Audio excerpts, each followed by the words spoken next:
This is another Ron production. Legion of Tunes.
Yo, good evening, people.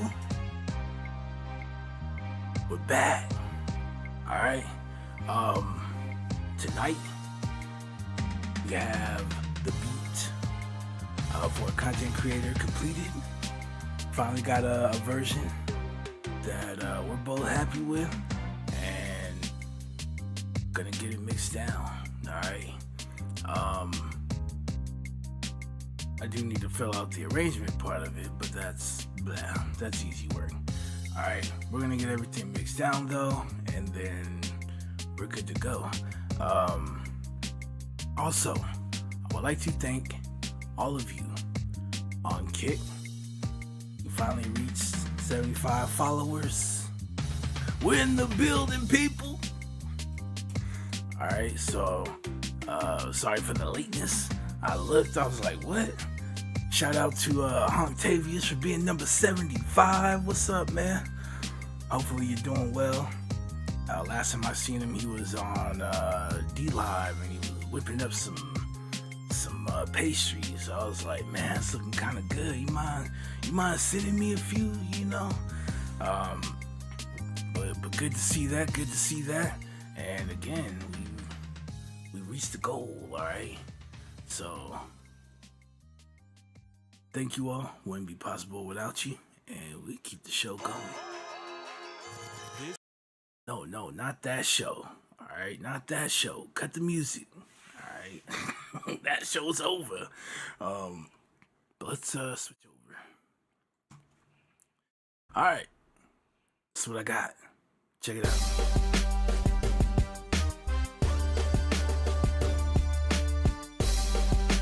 And while we're doing that, let me just make sure everything is everything. So let's start as usual. We'll go into we're gonna do our premix, okay? So not touching any of these, okay? Leave all the faders in zero. This is known as zero unity, okay? And we're just gonna use our gain, our input gain, and we're gonna try and balance this thing out, all right?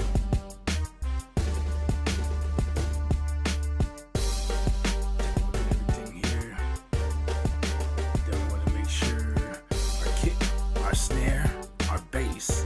If you have vocals, those are going to be the loudest elements in your song, and everything else is going to be lower than that. Okay, so once you get those together, the rest of it's easy. So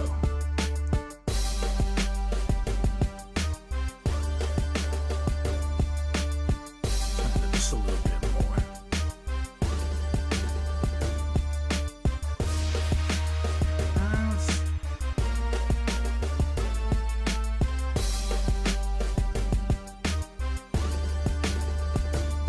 Yeah, I like that. Alright. We have our bass here.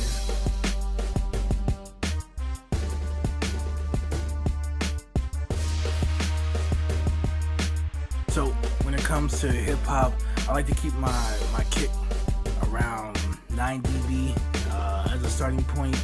You could go as high as 6, right? You'll see some info that says like between -9, -6. So either wherever, right? But we want to save some headroom because as we start to add the bass and all that, it's going to bring the total volume of our track up, okay? So if you want to leave it right at -6, you can. And then what I do for the snare is just basically kind of listen and then make sure the snare and the kick sound about the same loudness. Some people do just say, well, my kick's at -6, I'm gonna put the snare at -6. I tend to drop it about 3 dB under. So kick, got it at sorry, that's the snare at -9 here, and then my snare I keep it around somewhere like -12. Now if you want to make it as loud you can, like so. Some people like that a little better. The snare hits a little harder, okay? But again, when we're doing our mix, we're talking about balancing. We're talking about getting all these sounds to be about the same volume as far as your perception goes, okay? So as long as it sounds like it's about as loud, that's good. And I found you can get to like -12 and it's still okay. Again, if you wanted it a little louder, go for it. But right here is good balance for me, you know. And again, these are all starting, so once we get done, if you want to make some adjustments, go for it. And I do have another snare here, so because we're gonna actually blend these. So now that I think about it, this is more on the lighter side, right? Okay, so what I'm gonna do with this one right here, number 3, I'm gonna drop it just a little bit more. All right.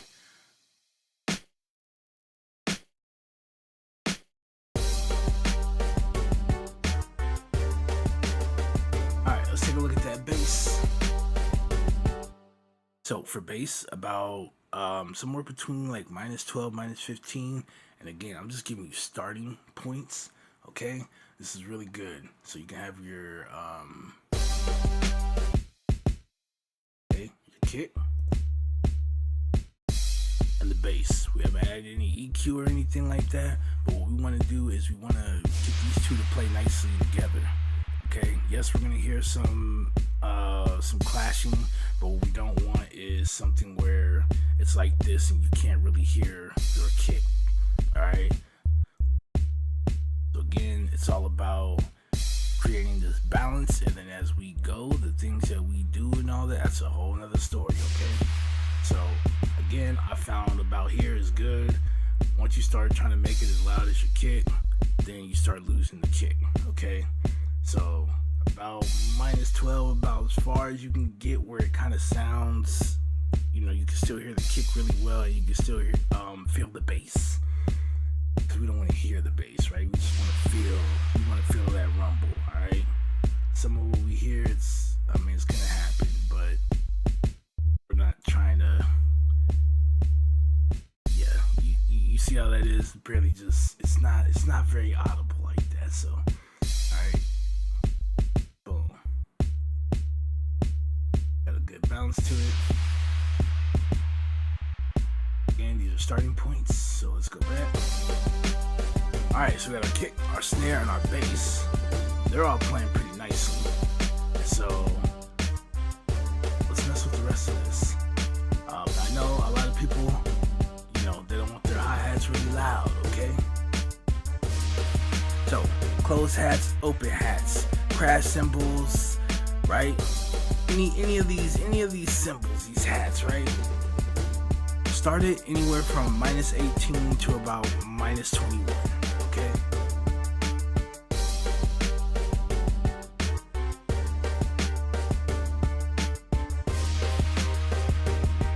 All right.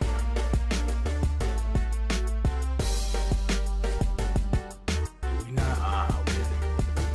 We didn't set it.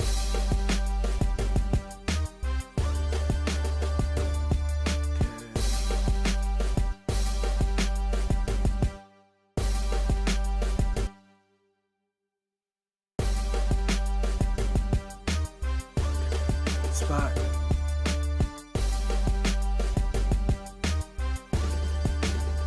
Do the same for this. A little more.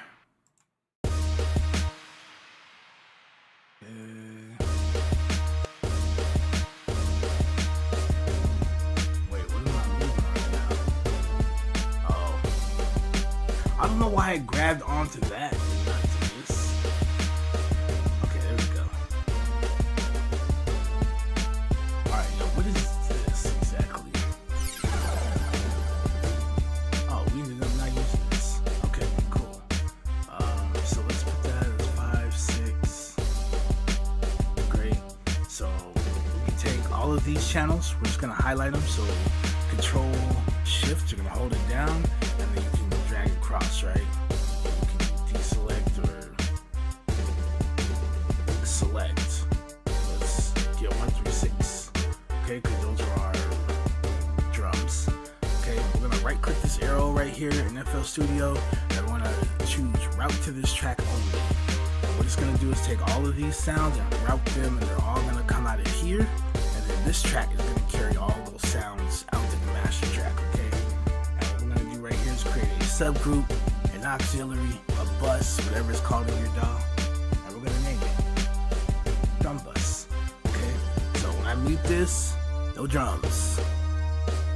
Okay, once we get our drums balanced out, if I feel like we need to turn them down or we want to turn them up, once we balanced all the stuff here, then all we got to do is turn everything up like this instead of trying to move each individual one, okay? Save you some time. Plus, we can look at the total of our drums and all the sounds that are being made, and we can make sure we have headroom and that we're not clipping or anything else like that, okay? Alright, so this I want to move over. Oops. I would add this, but we're gonna keep this separate. What else do we have? 12, then over to 10, 13 to 11, over to 12, and over to 13. Alright. So this, we just have a drum sample, which was given to me to start, and we were trying to make something around this basically. Okay, so I'm gonna listen to this and let's try and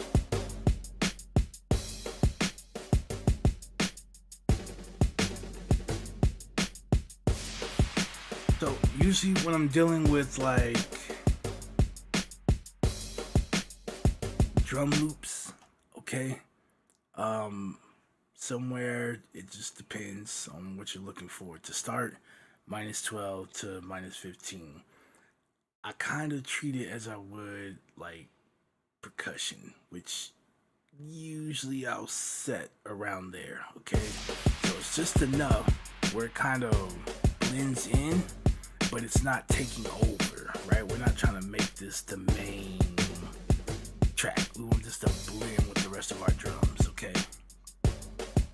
Plus, around here, and these are just like snare drums, and it's kind of where we got our snare set, right? So it blends in pretty well. All right.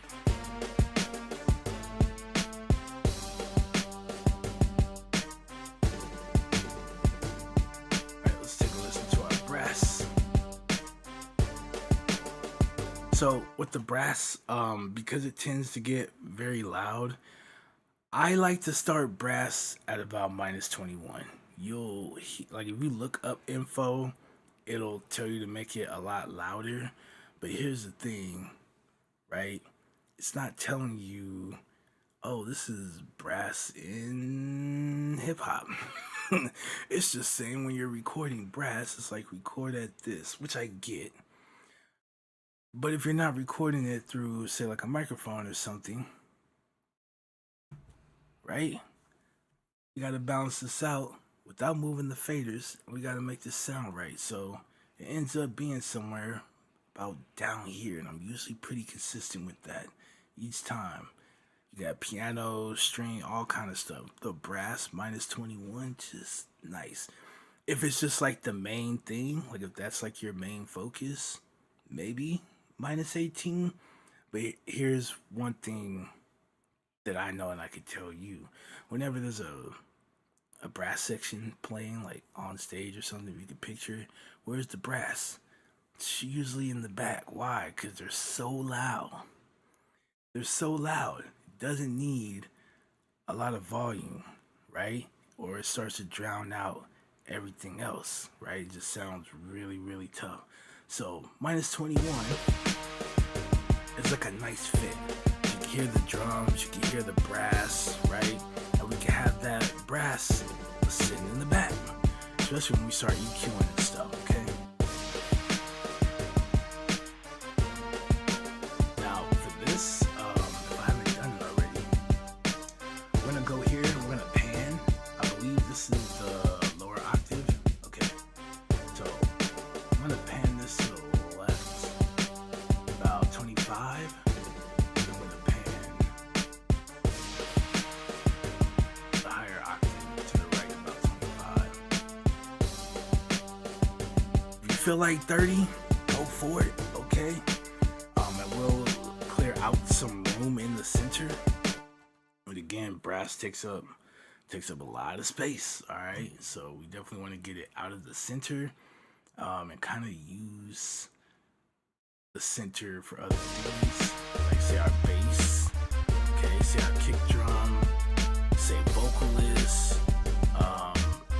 else that might need the center or is usually at the center. Everything else you want to kind of move away from there, okay? And create space within our sound field, right? Just look at your speaker, okay? You just don't want everything coming out of the center. Some things can be on the side, okay?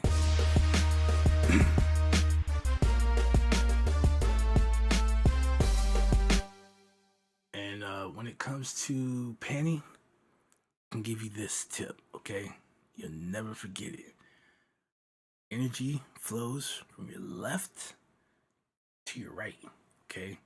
For instance, let's take a look at the CQ. It's a visual EQ, right? But you can see it starts from 0 or 20, and then it goes all the way up to 20,000. Yours might go a little lower, a little higher, fine, but it runs from left to right, low to high. So, for example, if you take your right hand, cover it over your right ear, and you speak, you know what you'll notice?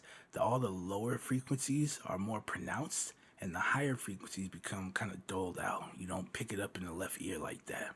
Okay, so likewise, you put your left hand over your left ear and speak, you'll notice the higher frequencies are more pronounced, and then the bass gets dulled out because the right ear hears the higher frequencies better.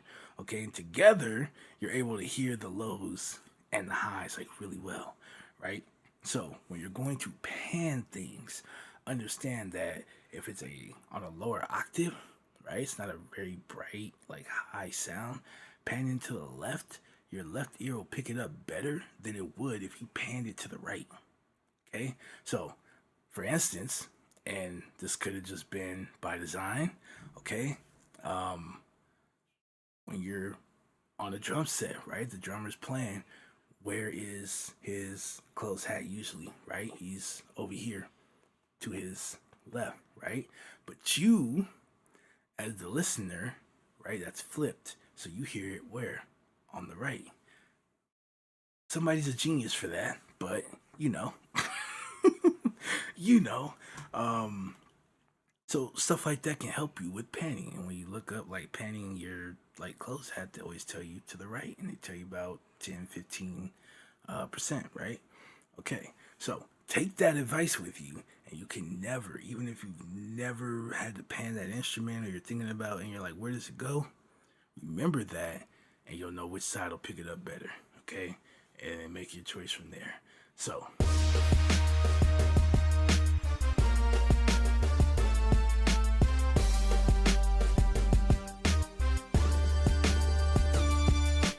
okay, so we got this bad boy. So let's try and sit this.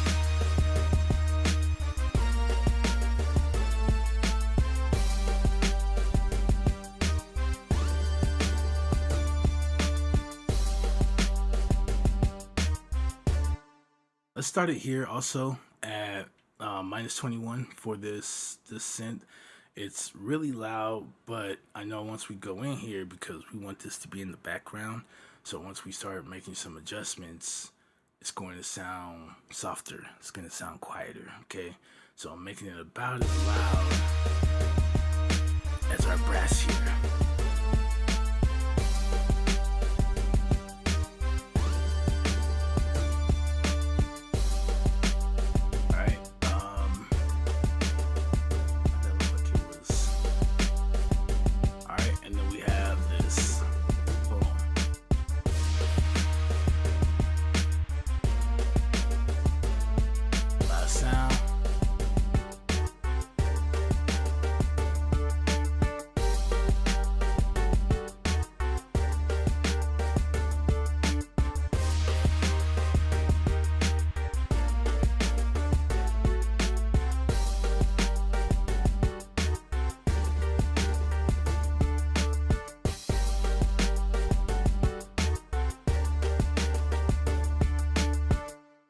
Okay, so it's peaking at about minus 18.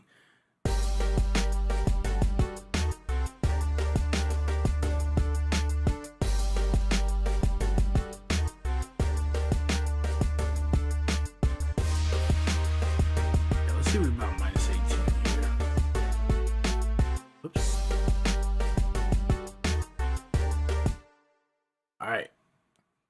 We have all of our sounds, about as balanced as we can get it. We have our starting points.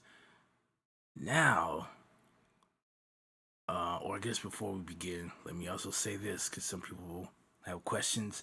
I've been answering some of these questions just under random YouTube videos on things like gain staging and stuff like that. So if you see a comment from Sigma the Majestic, and you're like, I wonder if that's it's me. It's me. All right. So like I said, I do this. I want to share what I know. And even though some people are, saying some really good stuff in the videos, a lot of times they kind of leave things out.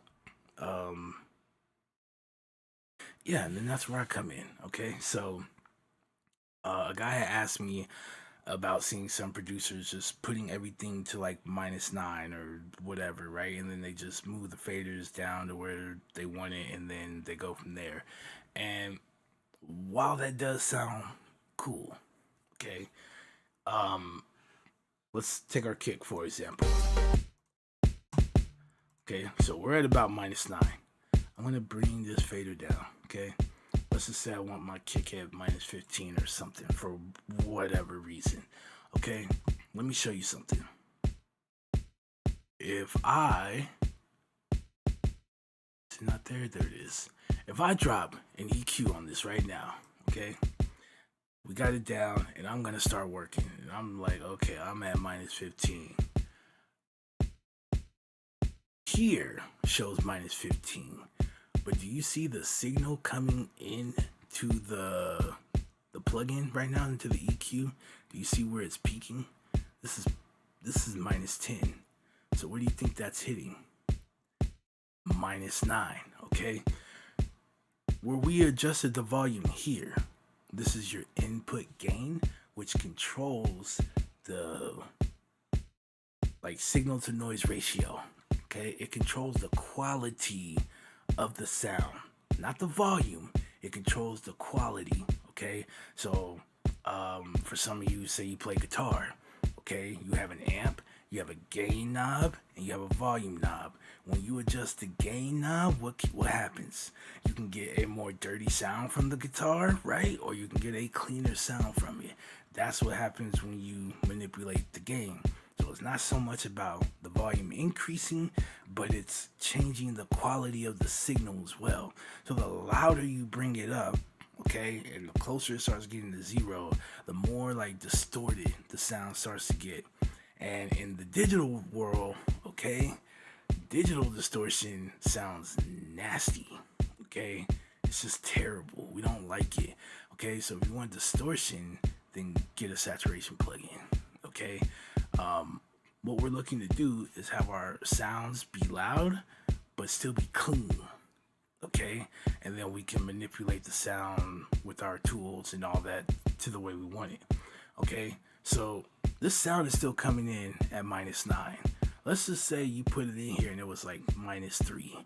Okay, and then you come in here and you start trying to, I don't know, but just do something extreme. Okay, so here it looks like I'm almost reaching -6, but in here I'm just about to clip. Okay, probably am. Okay, with the transients you don't see, it's probably jumping over there, just spiking. Okay, so what you're doing now is you're stressing this out, and once this starts hitting over 0, okay, what happens in the digital? It's not like in the analog where you push it and you get the warmth, the saturation, the thing that we like, right? What happens? It just starts chopping off the peaks. So a lot of y'all make your music really, really loud. You turn down faders and you do all your stuff. You bounce it out and you say, don't hit as hard, because you're chopping off your peaks and you're making your plugins work harder than it needs to even achieve a particular sound. It can't work effectively. So then once you bounce it out, the translation, right, some things get lost. So the reason why we don't touch faders at first, we want to make sure everything, okay, is good. We can look at each one of our tracks. We can make sure the total combined sounds, whether we got buses, whatever, are proper. Okay. Oh no, what did I do?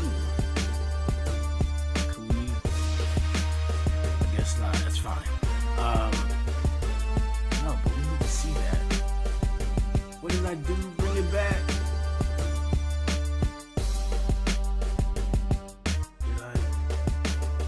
I mean, I clicked something. Was it this? No. I don't know what I did, people. But we lost our master track over here. Bring it back. Hold on. There we go. Okay, we're back. So we do that, right? We make all our subgroups, everything that we need. And then, I need to do that for our brass and as well as the instrument bus, okay? And then we can see what everything is doing, and then we can make sure, we balance and keep everything, about where we need it to. So, that's it. Let's get to the mixing, okay? So here's our two brass sounds. We can actually come over here. We don't have 14. Let's route these. I'm gonna take these two, route them here, and call this our brass bus. Let's move that here.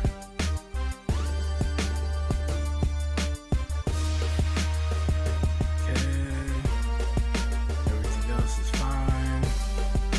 And then, oh, I forgot I had these. I was like, why is this way over here? Duh. So is the drum bus. Oh, we're just messing up today. So let's go back. This will be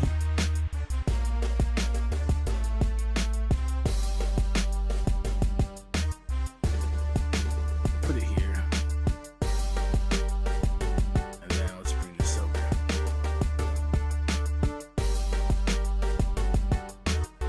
Alright.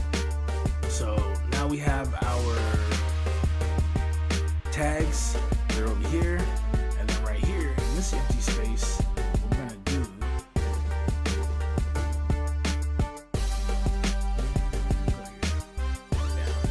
we should see 14, 15. That'll move there. Is it not in the?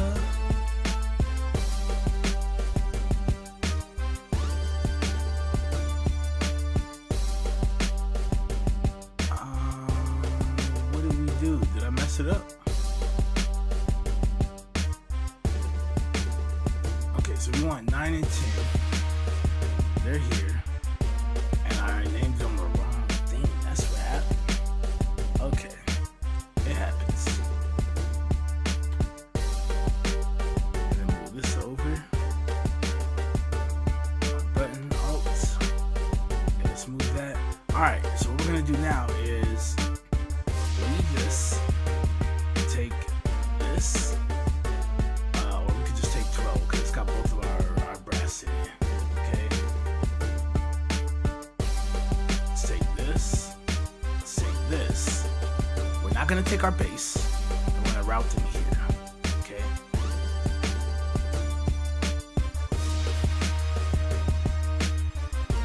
I'm gonna label this. And the reason why we're not going to drag our bass over there is because a lot of times we end up adding things like reverb and stuff like that here, okay? And you don't want that on your bass, so we leave the bass out of it, okay? It's got its own little thing going. Then we could take bus. This is our drum loop sample, okay?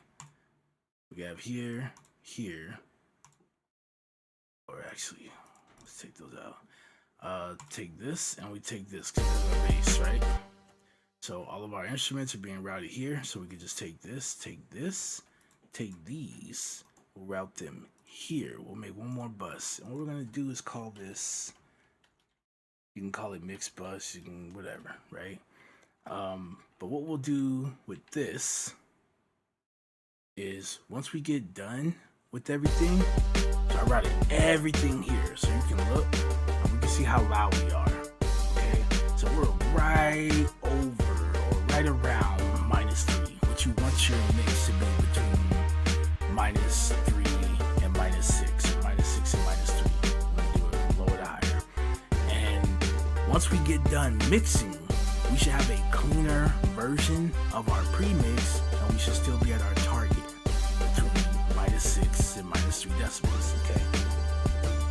So once we get done with the whole entire beat, that's all routed here. We can make any last adjustments to the entirety of the track, and then we leave the master track for actual mastering. I know some people are like, you should bounce it out and then put it back in. These computers are too powerful these days, man. You ain't gotta save CPU. What is that? What is even that? Alright, so, alright, all together, all set to go. Let's get started. So, let's take our kit.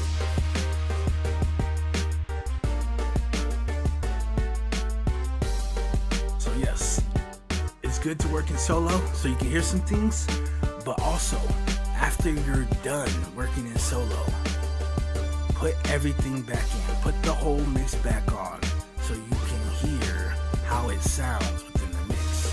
It might sound good in solo, and then you bring everything in and it feels like it's clashing with something, or and now you're like, well, what happened? This sounds good, so where did I mess up? Oh no, I think I need a $10,000 piece of gear to make it sound good. No. Alright, so let's take a look here. I already know kick, bass, how this is gonna go, okay? We want our bass to take the sub frequencies, so our kick doesn't need to be down here, okay? What we're gonna do is we're gonna throw on a high pass, which means frequencies above or to the right of this curve pass through, okay? The higher frequencies, why it's high pass. Whereas everything to the left, the lower frequencies get cut out, okay? And let's put this at about 60 to start, okay? So if I solo this, oops, all right, here we are. Okay, all the rumble, we just lost all of the rumble in our kick. Good, because when this comes in, that's what we want to do that's what we want to do the rumble. Okay, we don't want our kick down there. All it's gonna do is cause problems, and then they're fighting, okay? Now, the rumble and the kick is clashing, or feel like it's being drowned out by the bass, because the bass is just so powerful, okay? Bam, now your bass sounds really clean, okay? Alright, so since we took out the thump in the kick, we have to make up for what we lost, okay? Let's see. It just made me think about something here. I need to set something. There we go. Alrighty, we're good. Alright, so let's listen to this. So for our kick, what we can do is find the next best area in the kick, which is going to be the punch in the kick, okay? And so that punch, it still has like a lot of energy, but it doesn't have the force of the low end, okay? So let's take our band here. We'll just sweep across. So usually somewhere between like 70 and 90. Sometimes it might be up a little further, but as you can hear, no. But usually about 70 to 90 is where you're gonna find that other part. Okay. I'm at, what is this, 85? Oh, I'm at 90 actually. Let's go to about 85. Okay. So you can hear that. It's just like punching the speaker, but it's not so much force where it's like trying to destroy your speaker, okay? This is the next best part that we want. And so we'll boost that a little bit. Let's see what else we may have in here. Still a little bit. Okay, so you hear right here, where it sounds like kind of like hollow. It's like a box. Like you ever cup your hands and it's just like start talking to people? It sounds like through a box. This is nasty. What this is telling us is there's not enough low end information and there's not enough high frequency information. So it's not, there's not a lot of energy right here. It's just kind of, and so this doesn't sound good, right? So if we turn this down, do you kind of hear how it starts tightening up the kick? Okay, that's what we want. Okay, so let's drop it a little bit.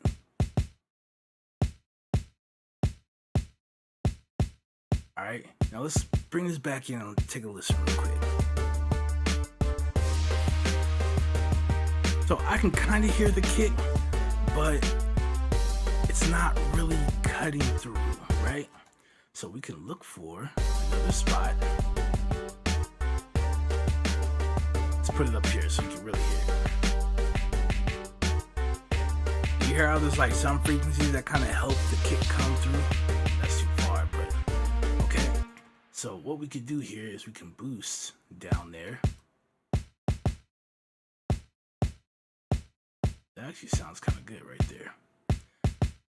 Right here, it's kind of a little, I'd say here. And I mean, you can see it too, right? It's darker, so there's a lot more energy here. But what we can get is more of like attack, more of like snap from the kick. Normally you would find it somewhere down here, and you can hear that a little bit too, right? So that decision, that'd be up to you, a choice you want to make. So we can listen to this.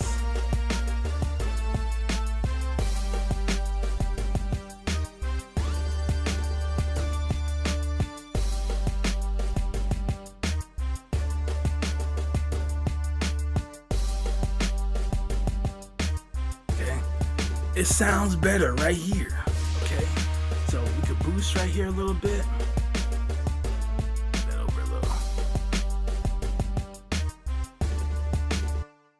Alright, and then last thing we're going to do is we need to create, like we created room for our low end for the sub frequencies. We also need to create room in these higher frequencies because we got things that live here, right?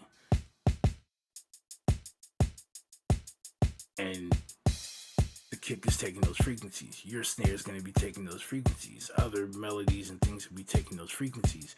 And so what we don't want to do is have this build up to the point where your high end starts, you know, sounding louder than your low end, right? You want balance. That's what we're doing when we mix, okay? We're balancing everything. So let's push in.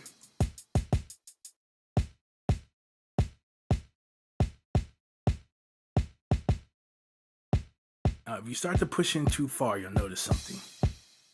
It doesn't sound as clear. You start losing the clarity in your sound. That lets you know you went too far. So all you gotta do is back it up so you can hear it again. Once you can hear it, stop. Your work is done. Okay, we're not just trying to like go, oh, we needed all this room. No, all we're trying to do is squeeze as much, create as much space as we can to let other things kind of, you know, everything needs to have its own space. Okay. And so the more we can do that, and you can kind of see here too, you're not losing very much here. Okay, these did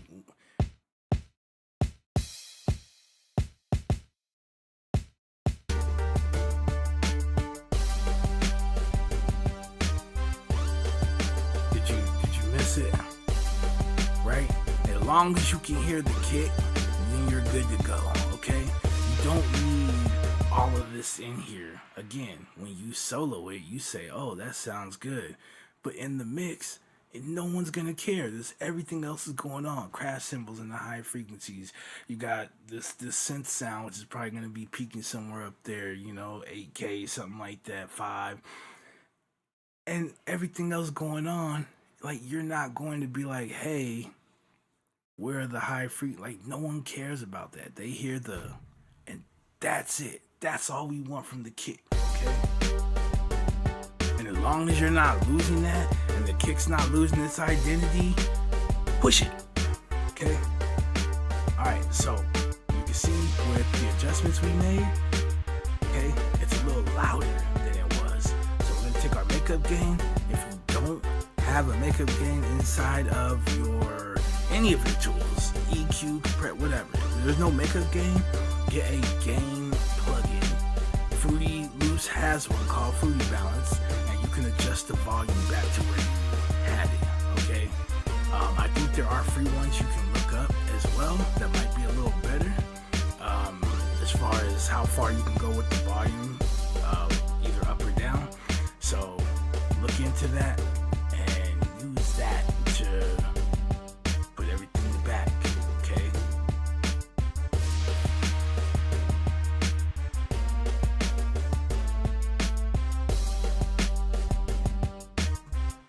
Okay, now what we can do is we can listen to this. Okay. We can hear it at its same, like the same volume, and all we can hear are the changes that we made to it. Okay. So yeah, this sounds better, but knowing that we have, our low end and all that, we cut out some things. So now you can hear that change that you made. Okay. And then when we get over here, we're going to make some changes to this as well. Okay. And it'll help it blend in. All right. So to show you, let's go in here. Actually, what I want to do first.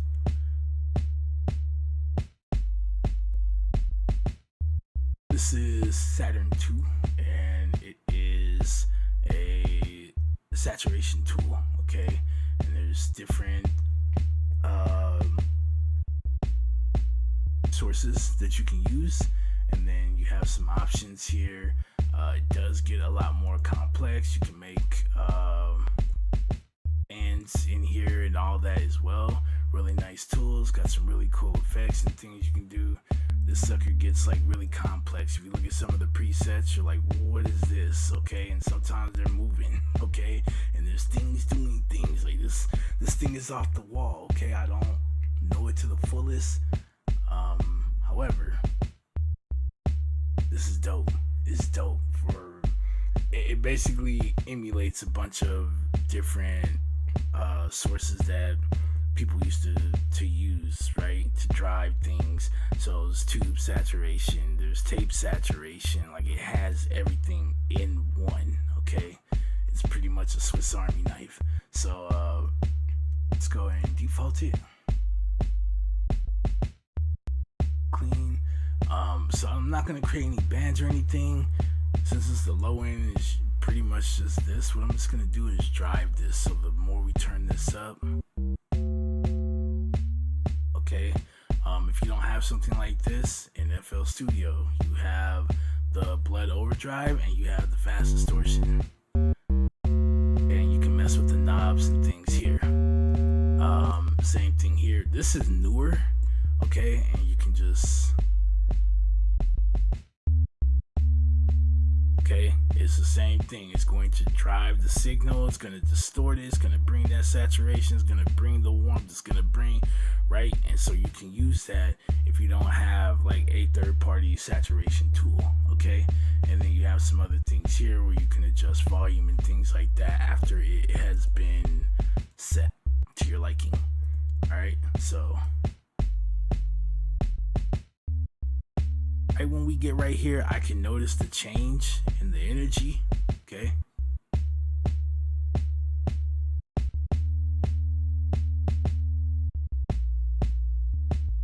boom, don't want to touch it. Okay, let's bypass.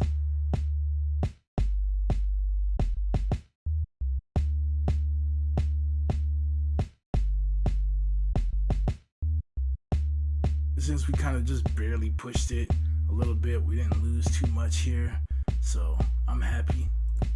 All right, now let's go and take our EQ. And so never hesitate, if you need to, put things side by side as you're making mixing decisions, because it'll save your life. All right, so So here we are. And so what we're gonna do first is the opposite of what we did with our kick first. So on our kick first, we did a high pass. On our bass, we're gonna start with a low pass, okay? So higher frequencies, anything passing to the right gets cut. Anything to the left passes through the lower frequencies, right? Low pass. So you might also see something that says high cut or low cut. Because in the Fruity Reverb, you'll actually see these terms. Low cut is the same thing as high pass.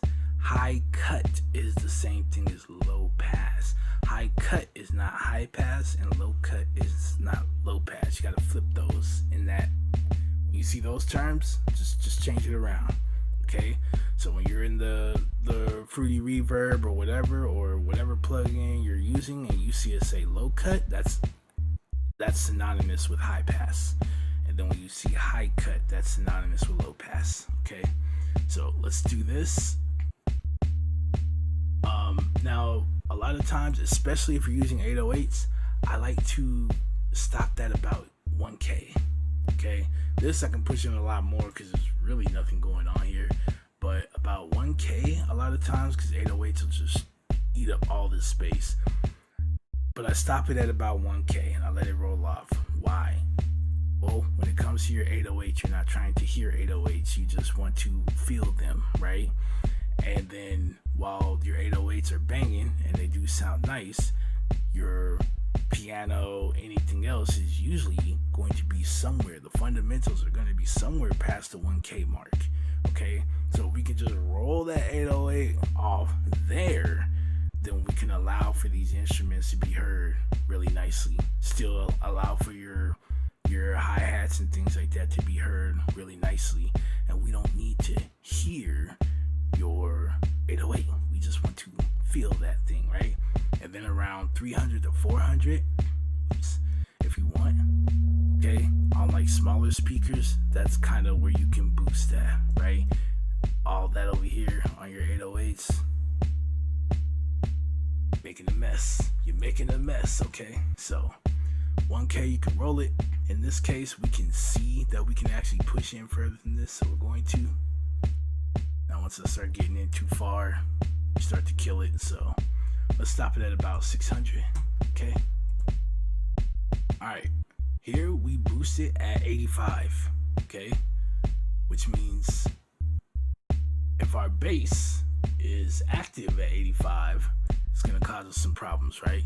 And you can see being here.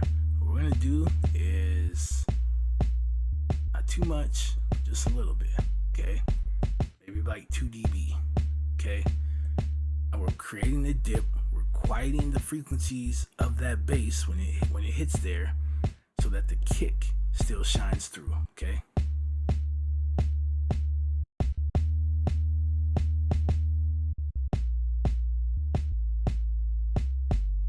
That's it, okay? It's subtle, but it allows the kick to just stand out that much more, okay? And then if you want, you can actually sidechain. I could show you that as well. If you want to actually have it duck under, okay? But we do need to create a dip so that our kick and our bass, without any tricks, can actually play and sound really clean together, right? Now it sounds like the bass kind of sits under the kick, right? That's what we want. Alright, so let's play back.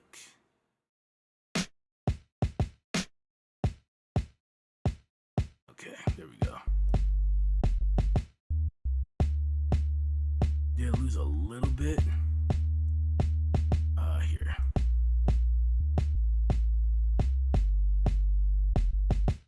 Alright, so you notice as this bass is playing, sometimes it drops, okay? It's like up here, and now it's down here, okay? So we can actually fix this by adding compression. So let's take, where is it? Let's take our Fruity Limiter, okay?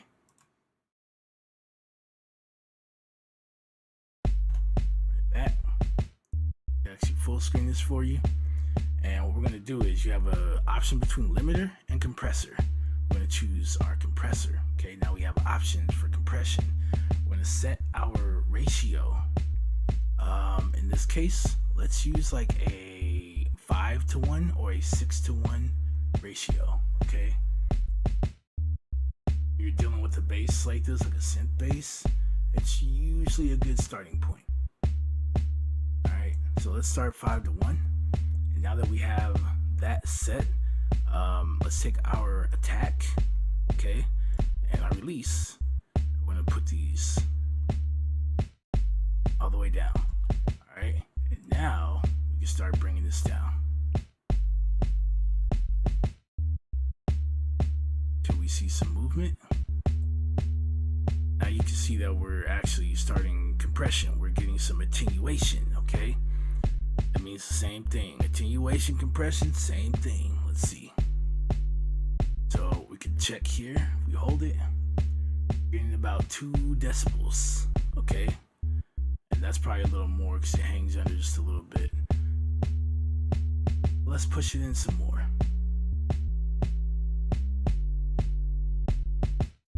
Let's take a look here and watch this.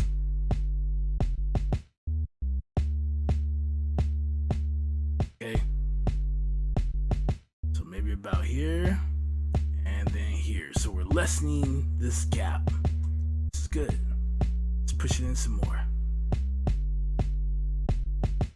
Don't want to push it in too much. Right now it's about 3.5. Okay. Now, general rule, you don't want to push it past -6. Once you start getting more than 6 decibels of attenuation, you'll start getting a squashed sound. It starts sounding like it's losing too much of the dynamics, and it starts to sound more, how could I say it? Because the dynamics are out, just picture like what's his name, Ben Stein. You know, he does the Visine commercials, like Clear Eyes, right? Like his voice like never changes. That's what you're gonna get in terms of dynamics, where it's just like the thing is playing, the piano is playing, but it sounds lifeless, right? Everything is just like there's playing, but there's no real like dynamic, and it doesn't feel human. It feels like your hi-hats when you don't go and adjust the velocity on them, and like humanize them, right? Just all the it's the same, okay?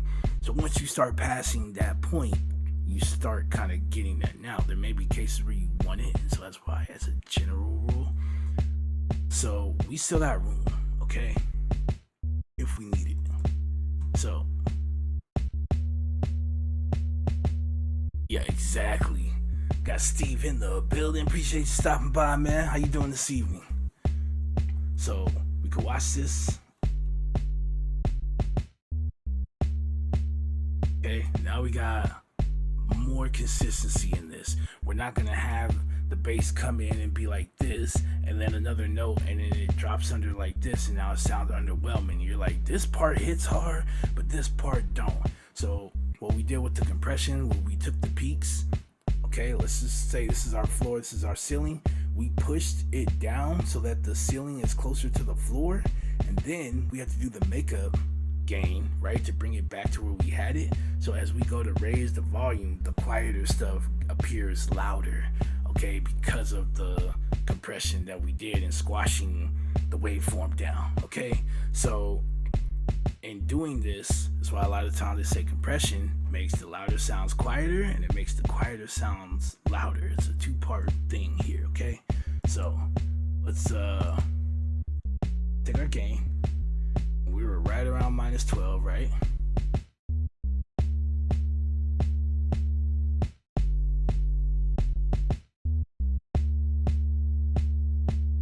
Now it just sounds more consistent, right? Even with those lower notes. Okay.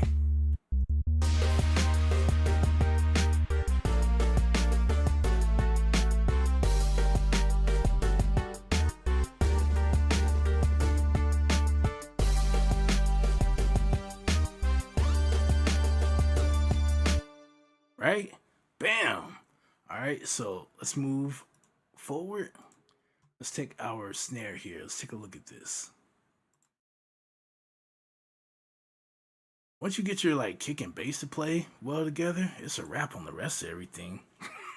Your kick, bass, snare, vocal. Remember that if you have them, those are the four loudest elements in your track. You get those balanced and sounding really good together, you almost can't mess up the rest of your song, right?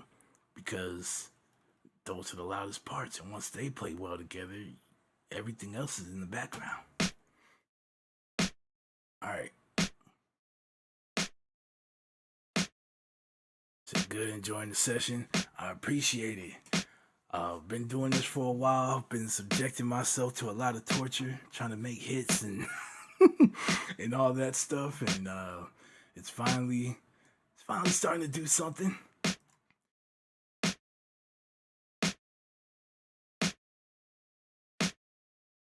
Let's see, hold on. Let's take a look at this really quick.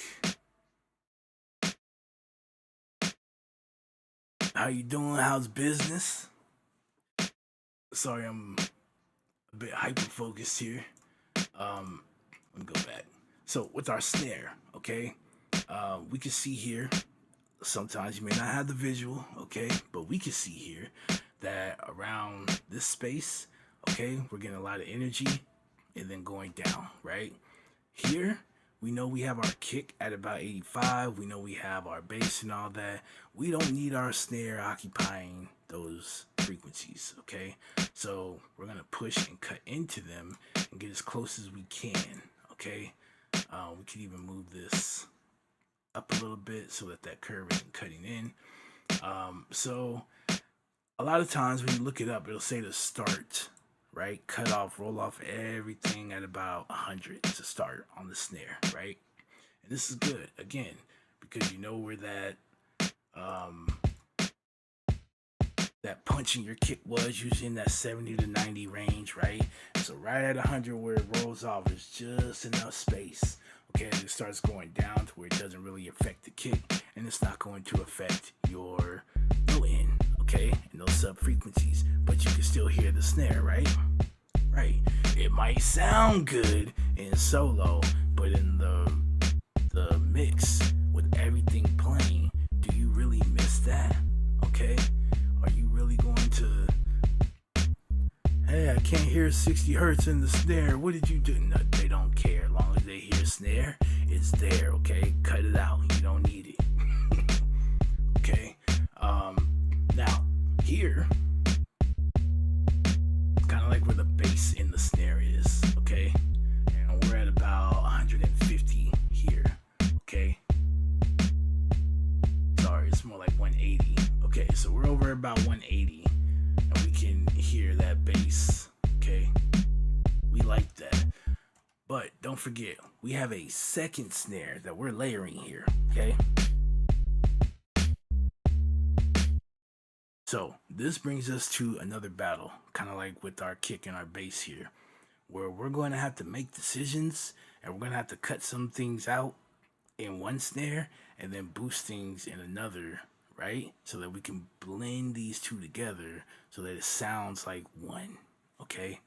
And since this one had the low end that we liked in it, and then this one was more, you know, has the shine, has the clarity, it just sounds so crispy. We know that this is gonna sound really good in those higher frequencies. So what we're gonna do is, okay, what I'm gonna do is, let's take our EQ, let's go check it out real quick.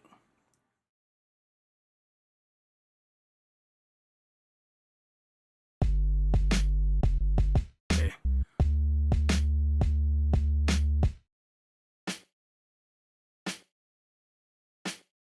We actually, it's not bad, but let's take it back anyway. So let's take it back to 100. Let's pull this, okay? So over in that same area, literally like the same area, all right, we boosted, okay? If I turn this up, this doesn't sound as powerful as this does, okay? So what we're learning is we don't need this snare, to do what this snare is doing. So even though that sounds good, we're going to quiet those frequencies so we can let these frequencies actually shine through and there's not a conflict. Okay, so now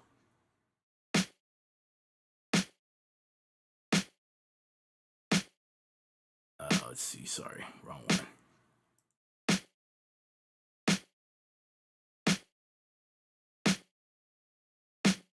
Right, if it starts going up, then they just start blending and you're gonna get a spike. If I put these two in a subgroup, you're actually gonna see a spike when it hits, okay? And that's because these frequencies they're clashing, they're fighting, okay? So what we're gonna do is drop this and we're gonna keep this. So we hear this really cleanly. We don't really hear this as much. Now, over here, we can come over. Check about right there. So we could take right here. So this is like 1.8K, okay? So usually once you get to that like 1.5K area, you start getting more of the like clarity and the snare over to like 2.5, okay? What we're gonna do is go over here, the same area, then we're gonna do the opposite. We're gonna drop it, okay?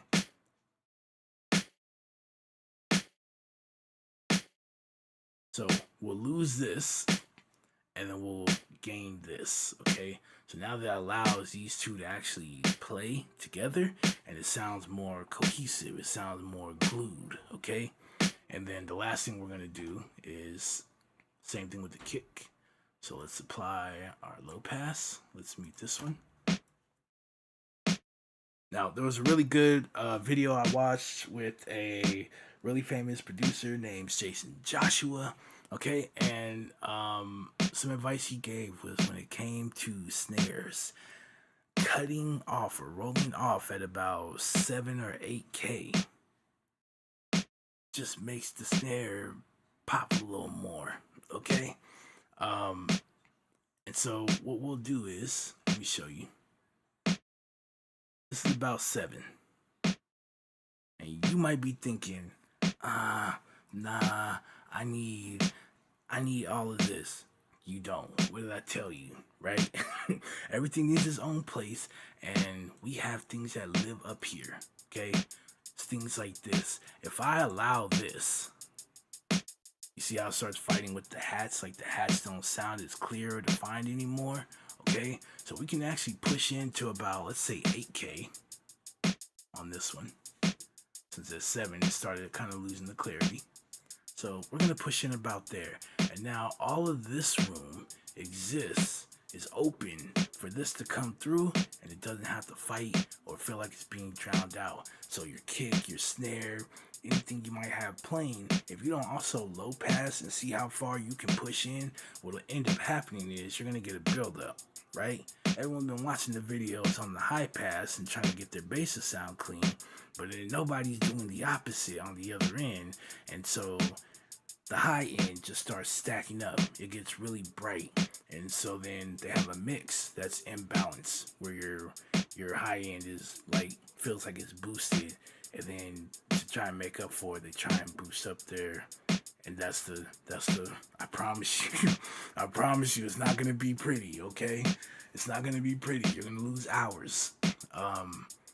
So just come in, cut off what you can.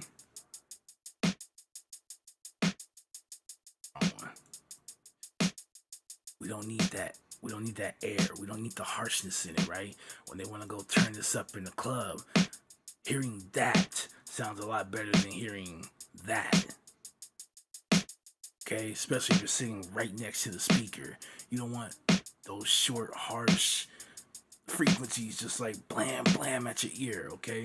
You'll get ear fatigue real fast. You'll notice it. You'll be like, damn, I listen to my beats, and after that first one, like, I had it up loud. I can't do like a whole album of these. After about 2 of these, my ears are like, take a break, man. You know, that's what that is. So it sounds a lot nicer. It sounds more pleasing to the ear when we actually do these things, okay? And then the same thing. Let's make sure. Hold on. We got a boost here. Let's bring this back down.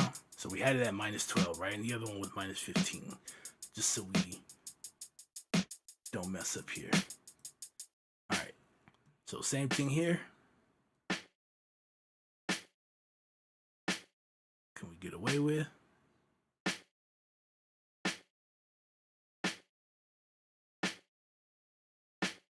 So right around 9K, okay? Let's just leave it there. We're good. Could we bend this a little more? And that sounds good. So I'm with it. All right, so again, all this space is left for stuff like this. Okay, hear how clean that sounds now? It doesn't have to fight for that space. Okay, now it can just come through really cleanly. Okay, and you can keep your hi-hats quiet. You don't have to turn them up and try to turn them on. Like, you don't have to do all that. All right, so bam. Now let's take a look at this. Okay, we're still at -15, so we're in good shape. And as he's playing, I don't know, maybe we end up wanting to turn this up. No problem with that, okay? We got it EQ'd and everything sounds good. There may be times where you want to add compression if you want to get a little more in shaping it, but with the way these snares are, they're already good, so we just want to clean them up, keep it moving, right?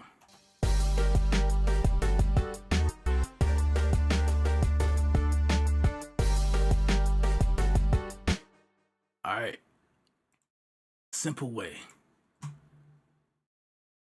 to EQ your hats, okay? Let's go here. All right, hats are pretty energetic, very bright, okay? You can see here, while it may not look like much, again, in the grand scheme of things, with everything playing, you can cause a buildup. You can start having issues somewhere, okay? So we're gonna go in and just kill the bass. Okay. Hear that, like, at the bottom, the low end is kind of quiet, but this is there. No, you don't. Okay. We want to clean that out, and then we're going to do a low pass. Okay. Yes, you might want to come and do this and go, well, that sounds nicer, right? Because the frequencies are louder, so you're perceiving it as better, right?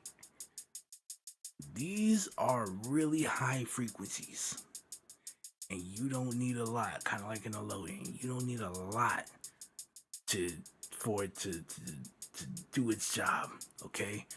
So while this might sound good, this is actually going to translate badly for you. What we're going to do is we're going to do the opposite. So what I do is low pass it, okay? And what we're going to do is see how far we can push in. Once you start to lose the clarity too far, go back. Once you can hear it, stop. You're done, okay? Bam. Now, you can hear that when you turn it up, as opposed to all that hissing in air.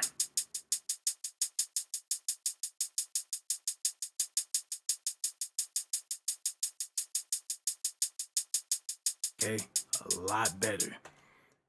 And then that's it. Okay. Now, if you need to and you want them to sound quieter, find that fundamental, drop it.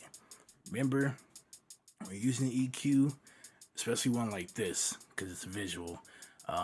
If you don't have one that's not visual, then I'm about to give you a visual. All right. Picture a stage, okay, and you're looking at this stage from the top down, okay. It's you looking down stage, okay. When you go to boost frequencies, you're essentially pushing that sound to the front of the stage, which to the listener is going to appear louder. When you cut frequencies, you are lowering the volume. You're pushing it to the back of the stage. It's going to sound quieter. Okay, so we can use EQ to let's say we wanted our hi-hats to sound like it was behind the piano, when we can cut here, and this will quiet the hi-hats and then give the illusion that they're playing behind the piano. Whereas if we go to boost this, it's going to move up with our piano, because you're probably going to boost your piano, right? It's going to move up there with the piano, and then they'll be fighting somewhere, somehow, right? So there might be instances where you might actually want to come in and do something here, but 9 times out of 10, just leave it. Low pass, high pass, done. Okay, make sure you return the volume. Remember, all our hats are at minus 21. That's our starting point, right? Now, okay, as we go and do all this and we start making this boom, it's gonna sound real nice at the end, okay? All right, same thing here.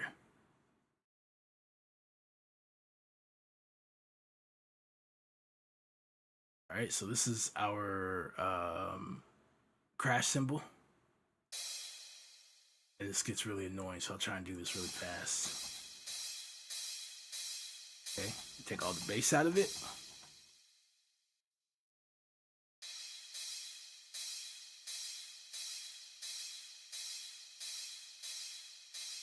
See how it starts sounding dull? Too far. Okay, we're right about minus 15. Done. So all we're losing is this right here. It's just that harshness, that brightness. Okay, sounds more pleasing to the ear when it's crashing down. All right.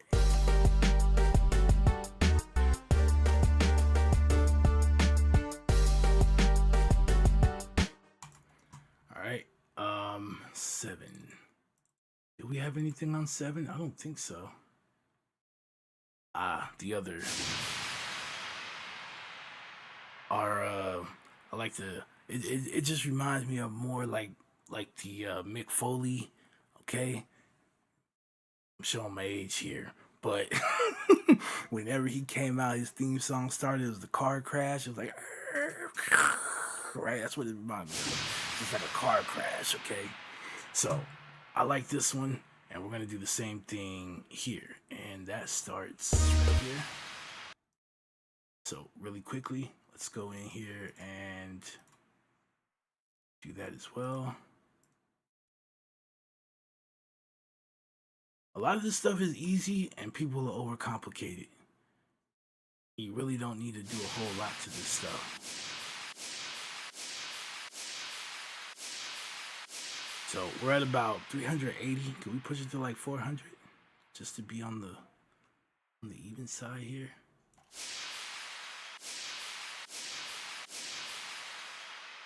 Okay, let's try about 300 then. I still want some of it. We got the bass out of it, but I still want to hear this. Okay. And then again. Once we get over to about 6K, it starts sounding bad, so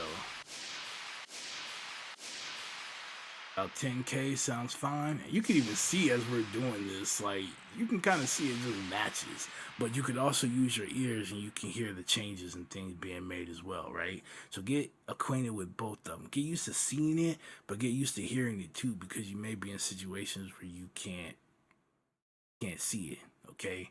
You might get something like, where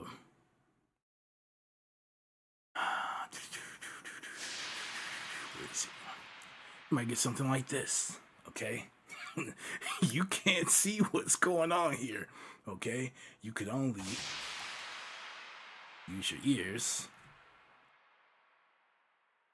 Oh yeah, great. That's what we wanted. Get this out of here. All right. We just left it, didn't we? Right? You can only hear what's going on here, and so you gotta, at that point, be able to hear when you're there. All right, and then moving this to where you think it might be, right, and then adjusting it. So get used to it, because sometimes you just don't get a visual. But I'm showing you with these because I know you can see them, and we're gonna do the mix with stock plugins, okay? To an extent. All right, so we got it here. Lost some volume. Again, we had about minus 21, so let's move that up. Bam. All right.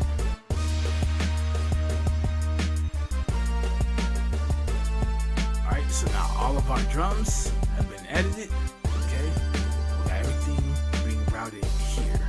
Now we're gonna get some more magic, right? We're going, hey, you should turn that kick up. You should turn that snare up. You should turn that up. No, we're not. All right. So what we're gonna do instead is we're gonna use more tools. So here, after I've cleaned up all the individual sounds and shaped it and did whatever I needed to do with it, now that we have everything routed to this group, okay, to this bus, I'm going to drop some things here, and that's going to apply to everything running into this particular track, okay, this mixer track. So here, I'm going to add saturation, okay, so we're going to use Saturn, and there's a preset I like to use. It seems kind of like already there, and then we just make some minor adjustments, okay? So let's play it. Well, let's play it without it. And then watch when I turn it on.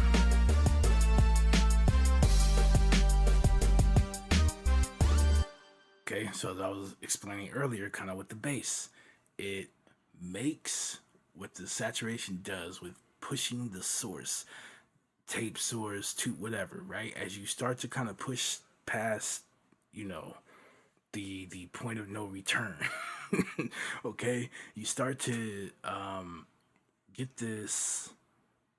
It was unintended, okay, but it sounds good, all right. Whereas in the digital realm, if you were to push past the point of no return, you push past zero, it's not going to sound so pretty, right?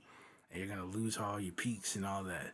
But on the analog hardware, it was like a softer kind of thing, okay? So you can like push this past and you would actually get this distortion, but it was subtle. It wasn't just hard, like, right? It was subtle. And this became a thing. So we're going to use this to actually drive our drums excited.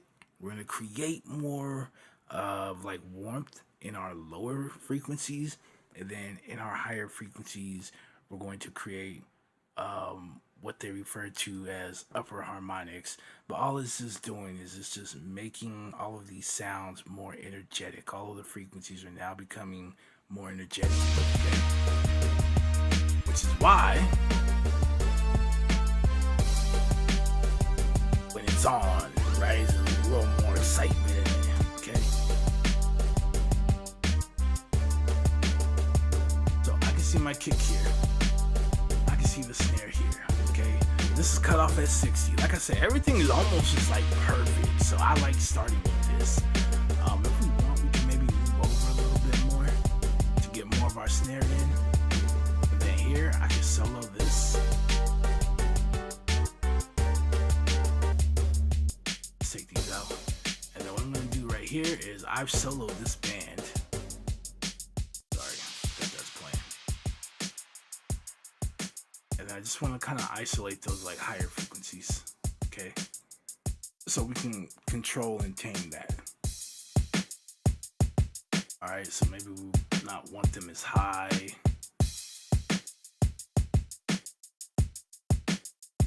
Drop this a little bit.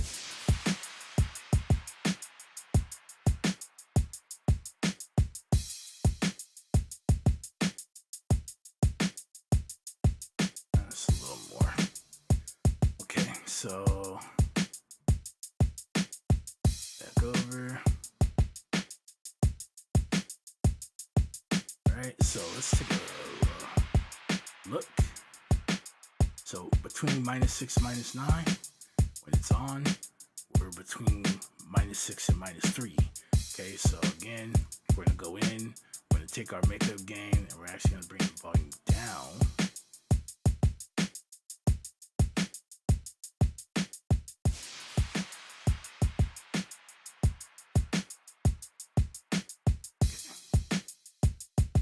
right? So,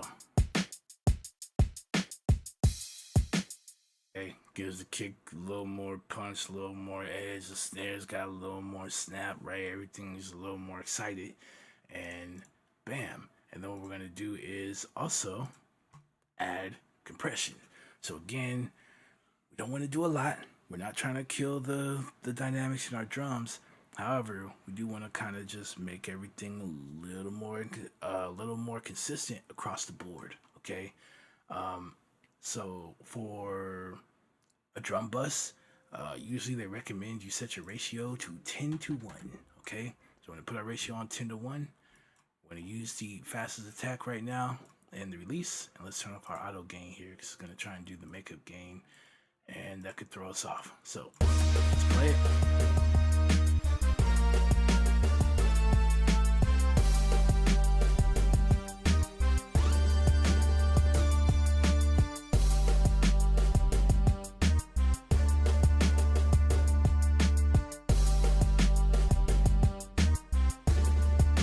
What I'm doing right now is I'm looking for the peak. Got a little bit of activity here. Great. And I'm going to start moving our attack.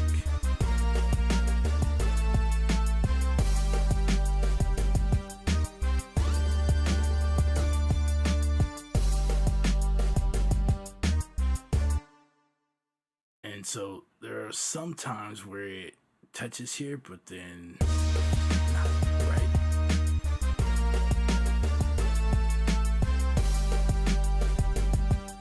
See it just barely, right? That's cool. That's cool. And then what we're gonna do is once we found our attack, because the attack is how fast it takes the compressor to go from off to fully compressing. Okay, it's not an off on, it's a gradual kind of thing, right? So what this will allow us to do is once we have everything set, especially once the attack time is higher, right? When you're getting a slower time, it'll allow for transients, like the very beginning of a kick, a snare, a piano, whatever, right? To kind of come through and not be so altered. Okay, and then bam, full compression after so many milliseconds, right? Because this is happening really fast. But you can kind of shape things. You can get more of a flair from different sounds and things like that, right? So by watching your kick, your snare, those are the loudest things, right, in your drums. By watching that and kind of shaping this, you can still get the snap from your drums. Where if I put this at a faster time, by the time the sound crosses the threshold, the compressor's already slapped full on, and so now it might make your drums not feel as exciting. Okay, might not feel like it's got that punch anymore to it or anything. Okay, so now that we found that, we can start pushing it. And we're not trying to do anything heavy, so we can get to about -3.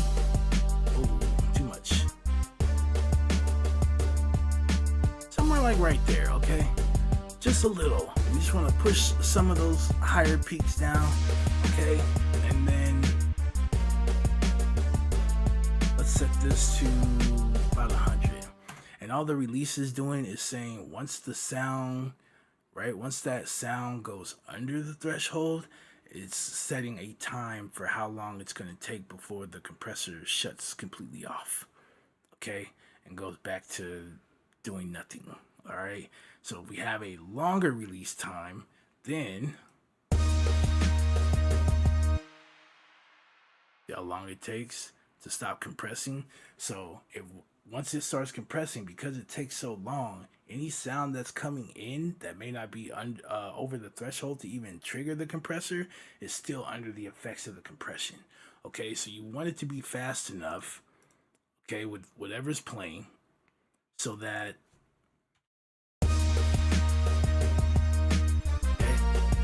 that kick hits and it's back down and it's waiting for the snare. That's going to give the snare the same courtesy, okay, with the attack time and everything, okay, so we can keep the kick and we can keep our snare Alright, doing their thing and sounding crispy. Otherwise, if it's up too high, now you notice the snare is not as powerful, right? Because it's still under the compression as this is going down, right? So you don't want that, and then everything else starts getting in it. The hi-hats start in it. So we want something really quick, okay? 100 milliseconds is usually a good starting point when you're doing release times.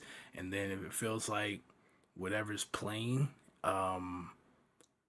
it's not responding the way you want it to, you can turn it down more. You can turn it up more if you need it slower, stuff like that. Okay. All right.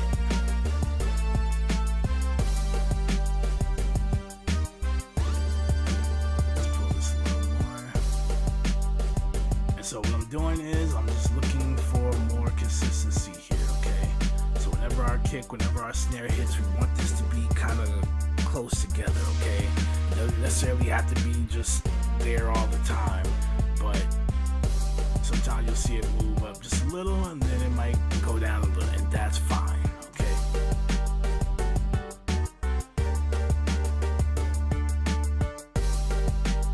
And that's gonna help keep our drums consistent.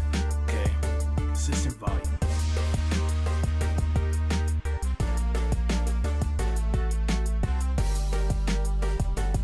Alright. And then as far as the drums goes, I guess we have one more. Now, I'm not adding this because this was part of the instrument bus bass. Because this was part of the drum loop sample, right? That we received.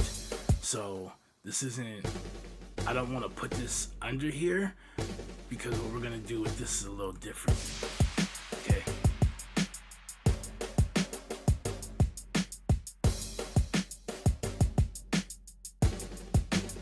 So I'm going to treat this a little differently, and let's go and do a high pass on this. Sorry, that's the wrong thing right there. Okay. We don't need the low end in here, okay? We just want the drums, kinda. Okay, so not the drums, but the snare. Okay, so we got these like this military snare drum thing going on here.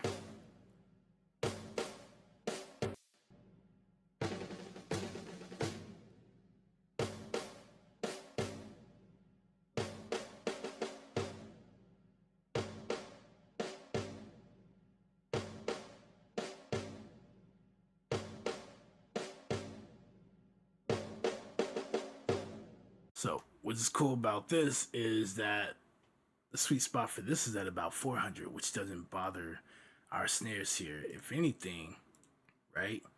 If we take our snares, it's our kick, sorry. Usually here,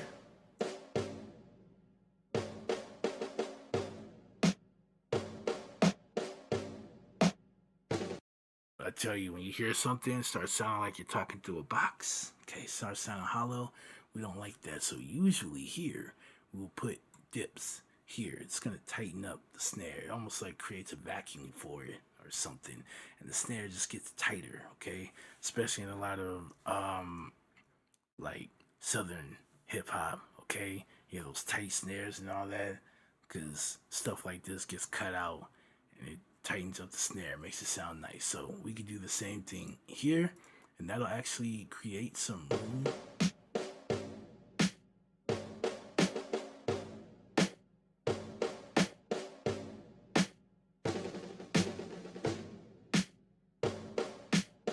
Again, because it's quieting these frequencies and pushing them in the back, it's like you can't really hear that. Why? Because with this, we push that area forward.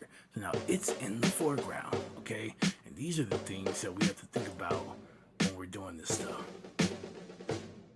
All right, these are the kind of decisions. Our ears hear this, and we're just trying to take things that we don't need, that sound bad, right? And we work around them. Okay, so now,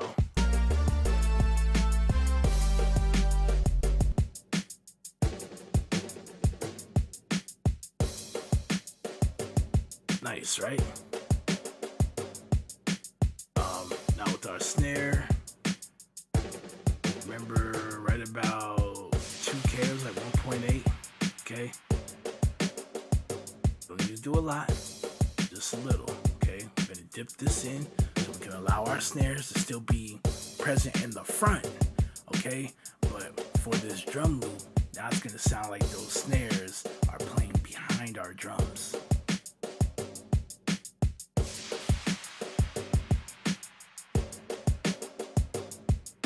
See what I'm saying? Okay, and we do this, and we trick people's ears, and we make things seem like they're doing something. They are, but you know, I mean, you just have a tool, but it just seems like you told the military snare drummer, like, hey, look, I need you back here, okay? Just stand back here, let him cook, all right? We just need you in the back.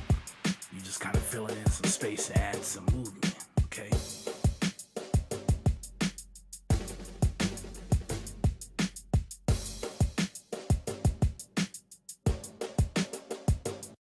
And then you see how we're getting these spikes, like it's right here, and then once those snares come in, now without it, it's not doing that, I don't think, right? Okay, it's not that big of a gap, but with the boost that we made, especially right here, okay, it spikes. So what do? In order to tame that, go and grab compressor, okay? So let's let that run. Switch it over to compression. For this, let's set it to let's do a 3-to-1. Okay, and let's start to bring it down. Let's see, release down.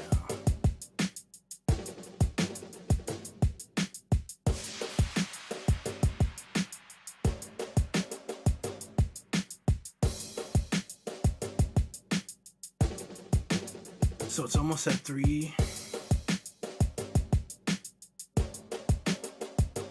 That's almost at 4.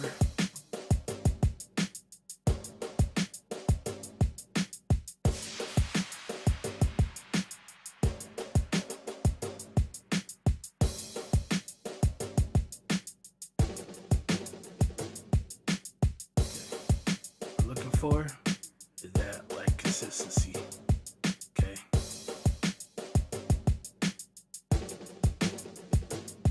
Barely moves. Okay, great.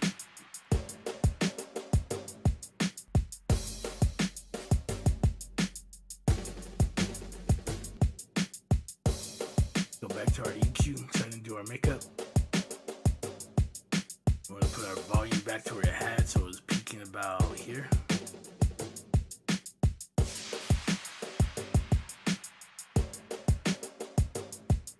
Okay, throw the compressor on. I have to push back into this again because I butchered that.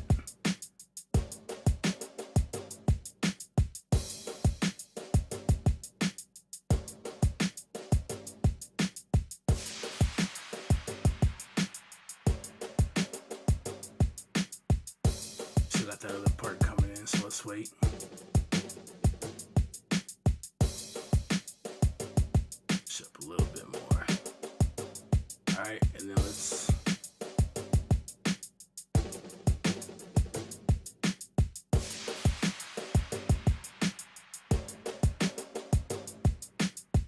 alright.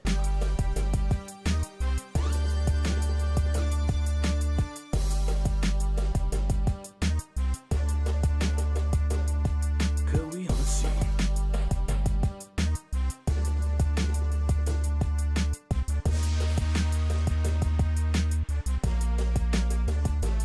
I don't like it. Alright, so let's leave it on its own thing. Alright, so we got that, and let's start with our brass here. Now, I have these two linked into here. Okay, so I can look at both brass when they're playing, and you can see we're peaking at about -18, but we have both of these peaking at about -21. But as these are playing together, of course we're getting a clash, okay, which is kind of causing a spike there. And all we got to do is actually bring this down a little bit.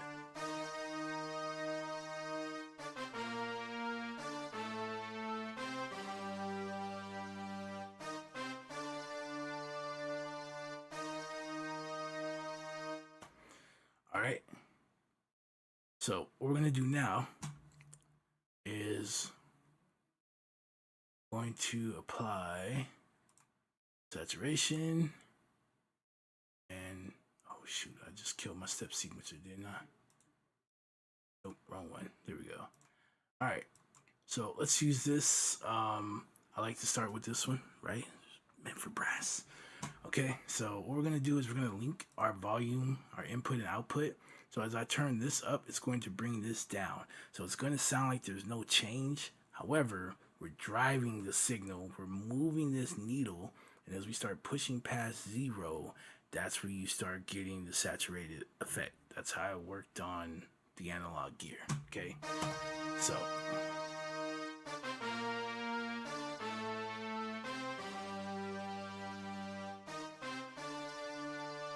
you can kind of start hearing a little bit of distortion and stuff, but that is because some of these settings, right?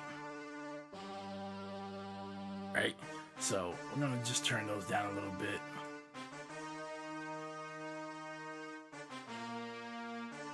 Then I'm going to unlink the input and output, and I'm going to use our output to get back to where we were. Because as you can see, even though it sounds like nothing happened, we actually lost volume here.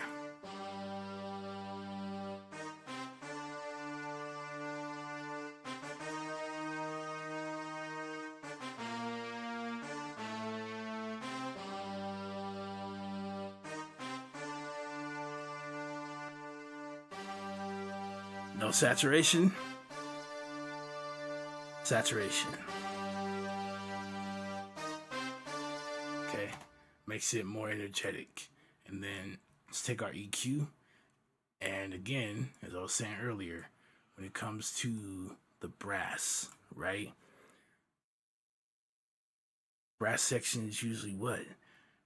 You watch them on stage, you watch an orchestra, whatever, right? Brass is usually what? They're in the back. Right? Brass is really powerful.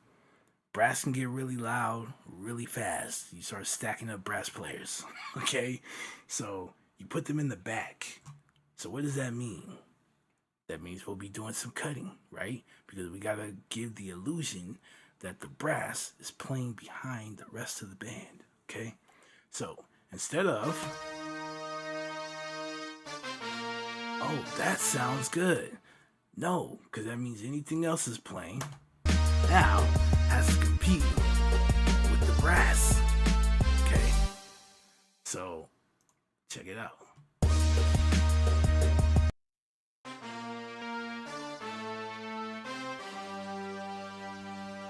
We don't need this super low end in the brass.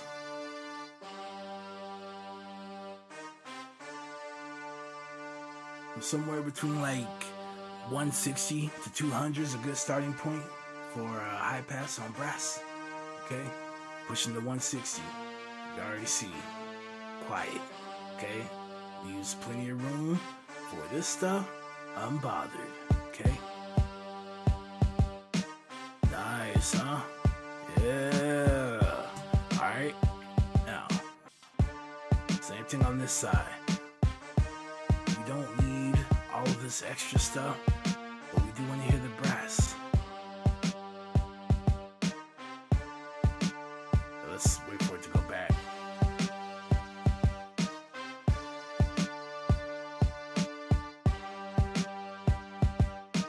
Starting to lose the high end of the brass.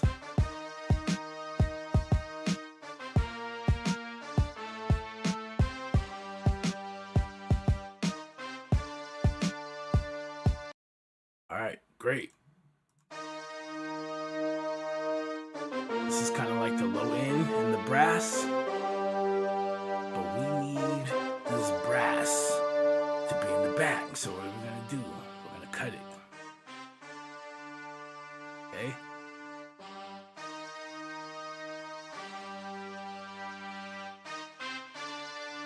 A lot of times at about 3K, you're gonna start finding the clarity in the brass. Okay? Even at this volume, it sounds really clear and it doesn't pierce your ears. That's clarity. Okay? That's where we find it. And then again, we don't want this in the foreground, we want this in the background. So even though this sounds good, drop it. Thank me later. Alright? So now we have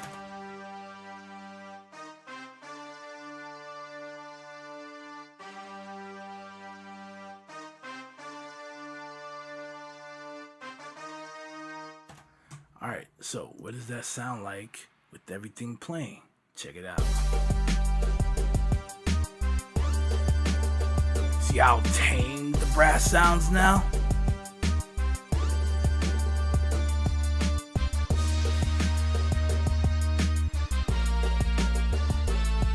Don't do this.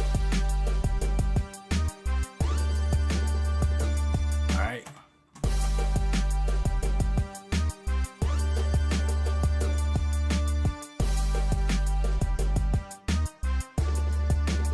See how clean that sounds with everything?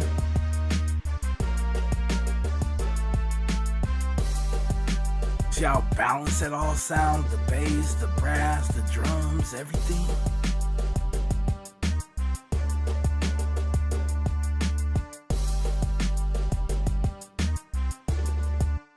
Now, again, if you got something where it's just like brass is the main thing, then okay, set the brass in the front, all right? But a lot of times you have other stuff that's going to be coming in. You know what I'm saying? And we want that to stand out. We want some other things to kind of stand out, right? We want stuff like this. We're actually going to drop this in the back too because it's really loud. But you want to kind of make these decisions on what goes where, okay? You got to kind of think of it like kind of setting up a band on stage, okay? Someone's gotta, you gotta do, no, you gotta spread, like, do it like this, okay? And then, like, face this way, like, that's what we're doing. That's all we're doing with the sound. We're manipulating it, and we're creating where these instruments are going to be and where they're going to play on the sound stage. That's it.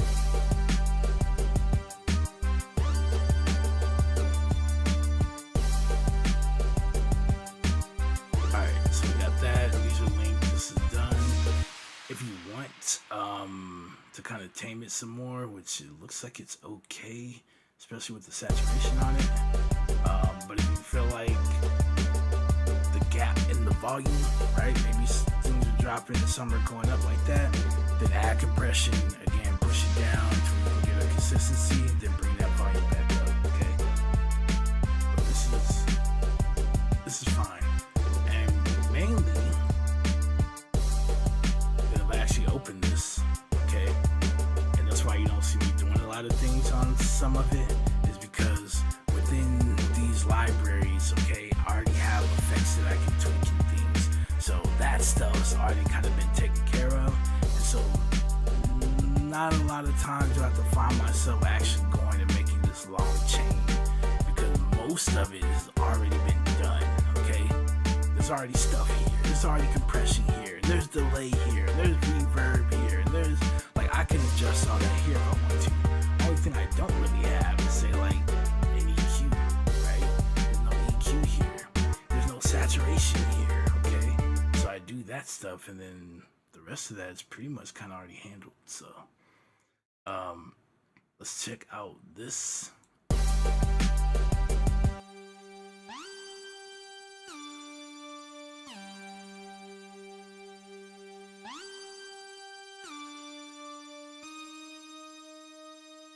Kind of get a dip here. It jumps. Wow, right? So let's go in.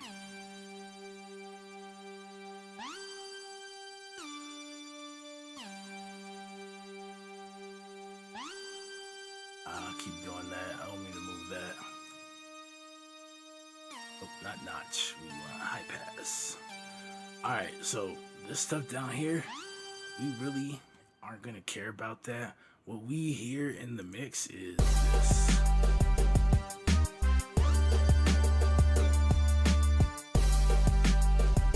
Nobody heard that leave, did you? Exactly. So we don't care for that.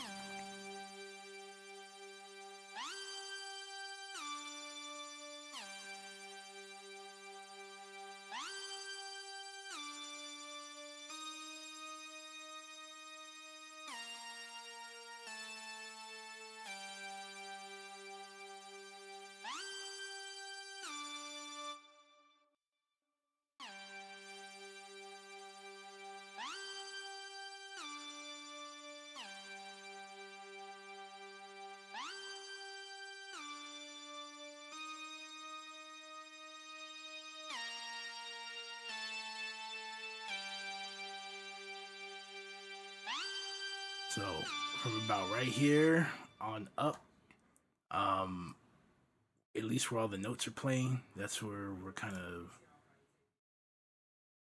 getting the loudness from. So we're gonna drop that.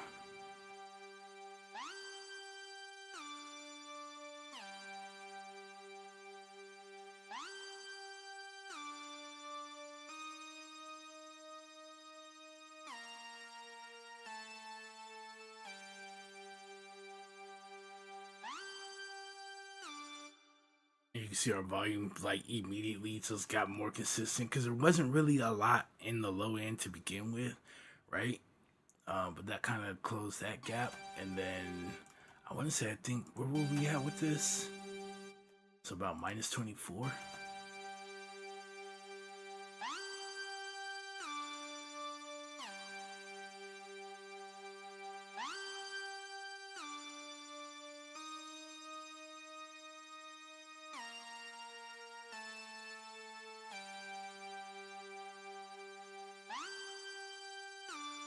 That's fine. All right, and then just to help it out a little bit more. Okay. For this, let's also try a. Let me put on 6. Pull this down.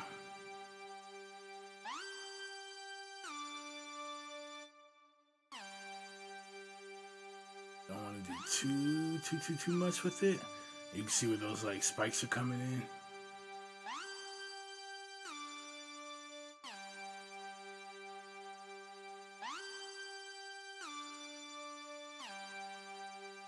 Now we got nothing at all. Help me out here.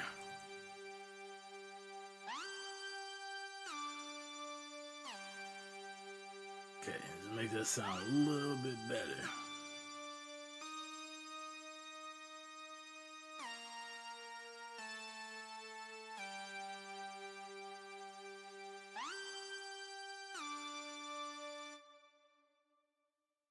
Okay, let's go back.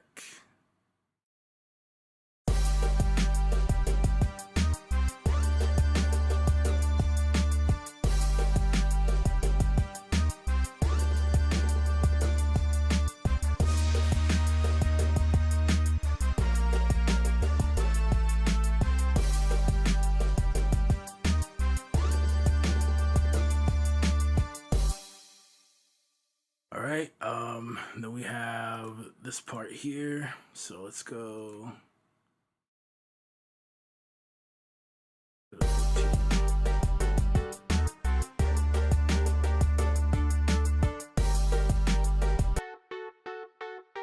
We're almost done. This is really it. We already did the bass. And then we have our instrument bus here, whether we're gonna do something or not. The tags I got saved mixture states for those that we'll just throw on there, and the rest is history. Do something to our final mix bus and call it a day. All right, so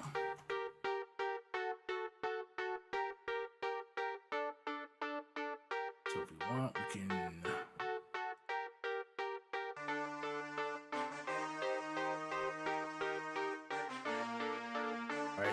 remember when we found the bass and the brass, we went down, so that's allowing this to kind of stick out a little bit, okay?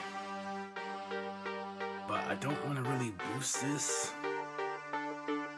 Like, even if we solo this doesn't sound all that nice, okay? So we can just drop that a little bit, just a little, okay? We dropped our brass a lot further, but we just want to control it, okay?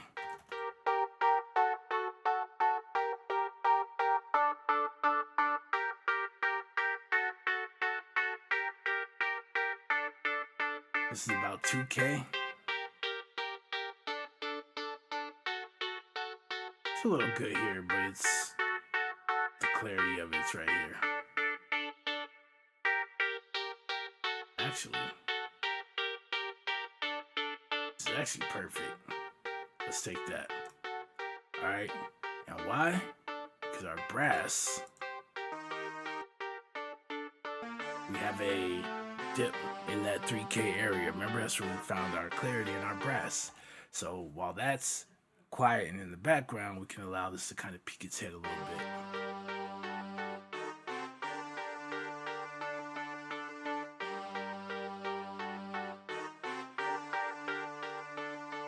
Let's turn this down a little bit.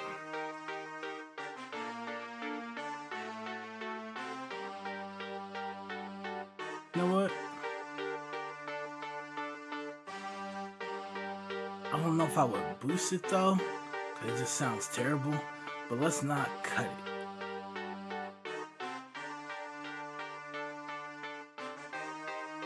Now we're cutting this bad boy.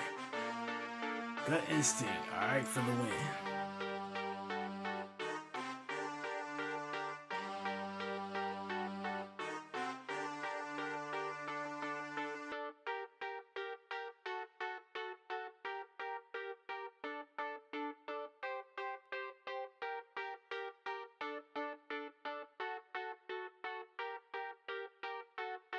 Again, you don't really see it. I mean, you do lose a little bit here, right? You can see that kind of going away. That's fine. Again, stuff that lives down here is just unbothered at this point, okay? So now you can see how the hats are still coming through like really nicely, okay? It doesn't seem like things are like really fighting with one another. We kind of gave everything its space, and so it can now kind of start doing its own thing. So everything just comes together. It just sounds so nice. Okay. Now, the exception of this, because we had to get the level right on it. Okay. But even if we didn't and we left it the same and did all that stuff, now we can start to like bring the faders down. Okay, so in the beginning, like I went over, when you do your pre-mix, do not touch your faders. That is something that the pros like to call zero unity. Okay, leave your faders, only mess with the input gain. Okay, you have input gain knobs. If you don't, get a gain plugin, put it on the first slot in your effect chain, and get your volumes of all your sounds. You should be able to hear everything, okay, without having to put any effects on it. Once you've done that, you have your premix and it's sitting at the target mix level between -3 and -6. We're talking about hip hop here, okay? Then go to work. Start applying your effects and adding volume back or bringing it back down, right? Start putting the volume back where it was after you made the changes. You can bypass and then hear exactly what you did to the sound and how that's going to translate in the rest of the mix. Go across the board, do all your working. Once you're done applying all of your effects and stuff, right? You should have a cleaner sounding version of your premix, and you should still be sitting between the target level, okay? And now, if we want to make some more little adjustments and get things to sound a bit more balanced, okay? Now we start moving the faders, okay? Your faders are not input gain, it is output volume, okay? Signal comes into your mixer, that's why it's a input gain. The sound coming out from your mixer to your speakers, that's why it's output volume, okay? Gain, volume, different things. Now we can start adjusting how loud something's going to sound out of the speakers, and at least we know in all of our tracks here, nothing's too loud, subgroups, nothing too loud, right? All of that, everything is optimal. Now let's go ahead and do some stuff, okay? Now, I don't mind making these a little quieter. So another thing you can do when you're making these slider adjustments, move it 1 dB at a time, okay? They say for every 1 dB that you move the fader, it accounts for about 3 dB in perceived volume, okay? So when you drop your fader down 1 decibel, you lose 3 decibels in perceived volume, like what you hear, okay? Drop it a decibel, listen. Does it sound like it's blending? Does it sound like it's still too loud? Does it sound too quiet? If it sounds too loud, drop it another dB. Listen to it, because now you're losing 6 decibels of perceived volume, okay? Now we just make little movements, okay? That's what we're doing now.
I did something back there. Let's reset those. Okay.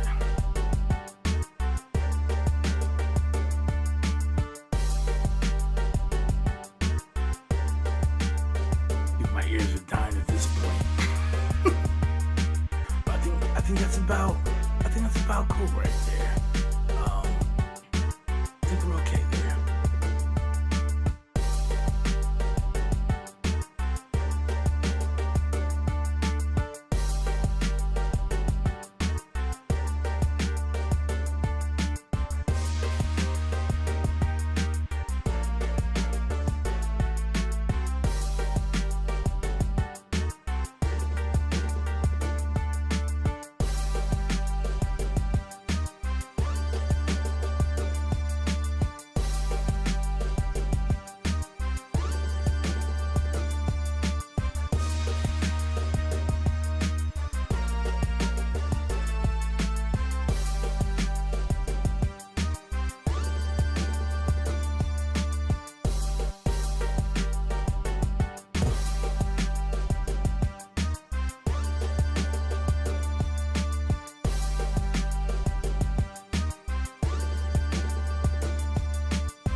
So keeping the total of our melodies to about minus 18. So I kind of move this up a little bit.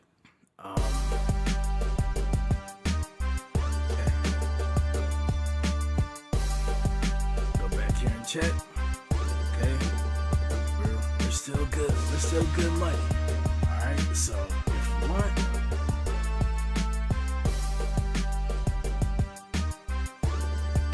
so we got a little more room here. Now here, if you want, okay, if you feel like you want to add more, because this is the total beat, remember? So if we want to maybe boost up here a little bit or something like that, you can. If you want to go in, because you know you're gonna have somebody record over this, right? You have vocals or whatever, you can go over here specifically to the beat and be like, okay, I boosted so and so's vocals down at 350 and over at 2K, okay? And you can create dips here, and so the vocals will now, it's like the beat kind of sits behind the vocals, okay? And allow the vocals to actually stand out, and you're not, that's not hurting the beat really, to create these small dips so the vocals can pop, okay? That's why you want to do something like this, okay? And now you can have, I don't think I have any here, do I? Okay, I don't know if somebody wanted to talk. You see how it just pops out, okay? Vocals will just stand out over your beat. And they're like, damn, that's kind of nice. And then when you get to mastering, you do all the mastering stuff, and you want to boost the high end and do all that stuff, and then you can get a really nice polished track, okay? But in a mix, we just want a balance. Bass should sound balanced. Your high end should sound balanced. Your mid should sound balanced. That's what we're doing, okay? We're making a cake here. We want to mix, blend, like all the ingredients. Everything should be balanced before we go and try and bake this thing and start putting frosting on it and make it look all nice, okay? We gotta balance this stuff. Otherwise, you put it in there, it's all lumpy and stuff. What you gonna get? What you gonna get? Alright? But in this case, instead of doing all the little stuff, what I like to use, okay, is this bad boy right here. Alright? So I use this to kind of tighten up, make little adjustments to the mix. This controls low frequencies, high frequencies, and then these are two types of compression. This kind of handles the low end, and this kind of handles the high end of things. Okay, so all it's doing is compressing. Okay, can't get this bad boy to clip on you if you try. Okay, you can push this thing as much as you want. Okay.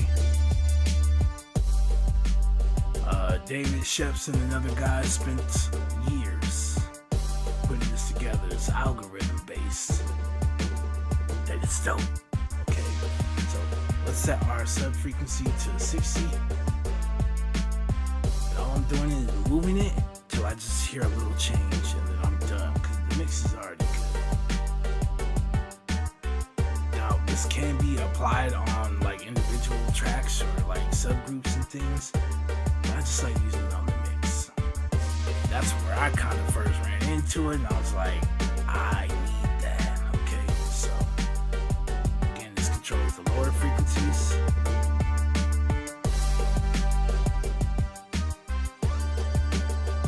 So we just glue that together a little bit more.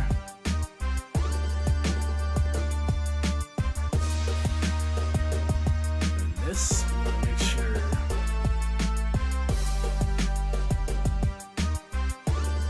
If it turns a little orange, it's okay. What we don't want it to do is red. That means the signal coming in is too loud. You don't want that. If it happens to get a little orange, that's okay. That's still good. Alright, these are linked to input output. So now we'll look.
job well done, right?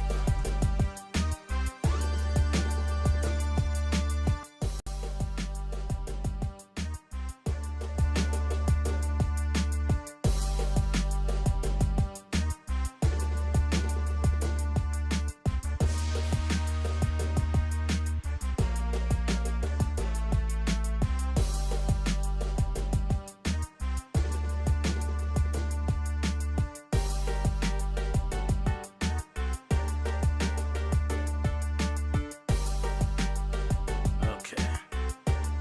I'm like, why when that hits, it's just like, it just jumps all the way down here. Okay, so we gotta body down a little bit there.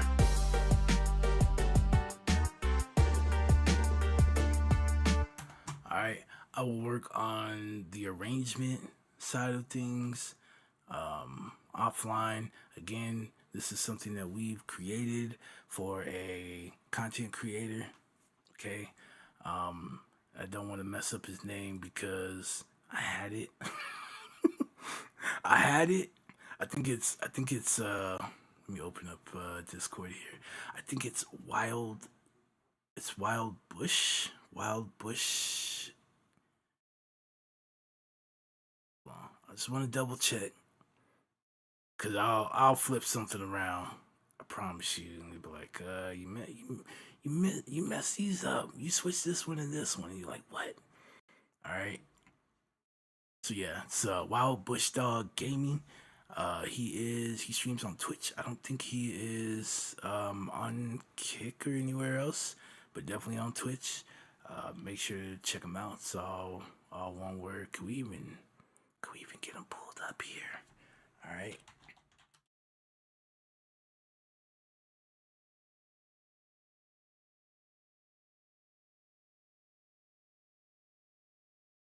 Does he have the same? Yes, he does.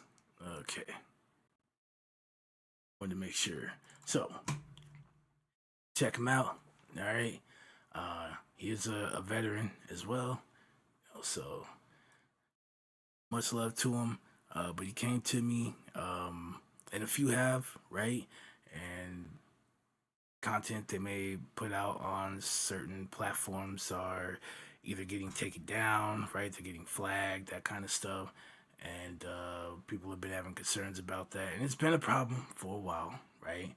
The music industry recently, like a couple years ago, came after Twitch and Amazon, and they were trying to force streamers to pay for licensing, kind of like, bars would have to and stuff for access to their catalog, right? To be able to play music on their streams. And it's like, you do know a bunch of these people just got a video game console and realize that Twitch is on there and they can stream to Twitch yeah. Try the DJs, okay, who actually have to use your music to make money. All right, not some 10-year-old playing Call of Duty who wants to listen to Lil Wayne. That don't make any sense. They tried it, didn't work out, even though they had a heyday with the DMCA takedown requests and a lot of people getting banned. You can actually search this, by the way, it had everyone in a panic. And that was at that time where I decided that I was going to actually start live streaming myself making music and not just doing this offline and nobody knows what I was doing and all they knew is I played horror games. All right, so now I do this and now I'm trying to make this more of what I do than gaming. Okay, so if you got interest in learning how to mix, well, hey, stick around, all right? Because the way I see it, you're either going to spend the time or you're going to spend the money for somebody else's time, okay? Now, if this ain't for you, that just ain't what you do, hey, reach out to me. Let's work something out, all right? You got music, you need it sounding right, ready? I do mixing, I do mastering, okay? But, yeah, that's kind of what started it. And I started a project where we just had original music, which I put on my YouTube page, and it was just, stuff for you guys to have in the background, stuff like this, okay? So we had fun getting on stream, trying to see what we can make, and we ended up with 35 of these bad boys, okay? That was fun. That was over, span of a couple of years, not all of them made it, right? We had like over 100 beats, but only some of them made it. And in doing that, I got pretty confident. So I rolled into Timberland stream one day, and I was hoping I didn't have to walk the plank. And I asked how do I get my music played on the stream, but apparently they weren't doing that anymore. So his producers sent me a link. I went, filled it out, put a link to my YouTube playlist, and about a week later, got an email. I was in. There's only like 100 of us in there, okay? And maybe like 10 of them, I would say like VIP. They're like top of the top. But the Beat Club Discord, there's a lot of people in there. But as far as the members, there's not a lot. So I got to networking with some people, learning what I could, right? All of that. Started seeing all the opportunities, great opportunities for placements and stuff. You can speak with the ARs and stuff like that, like the members, okay? So it's been a pretty cool experience. Network, met some people. They started giving me some advice because I'm kind of slacking in the music theory department, okay? So that's something I'm on the road to. I am now in the process of trying to teach myself jazz, okay? Called The Real Book, okay? So a bunch of jazz standards. I got sheet music galore, okay? I'm gonna be pretty busy this year and next year, okay? But I'm doing my practices and stuff like that, and it is what it is. I'm just getting better at what I do. Still listening just to a lot of music, mainly just instrumentals. I don't really care for the lyrics or a lot of stuff these days, and just letting that inspire me to try and do things also, right? Because I'm trying to get into sync licensing, like sync placements. I've also been trying to work on like getting into scoring. I'm still mostly garbage at it, but I'm starting to get the hang of it.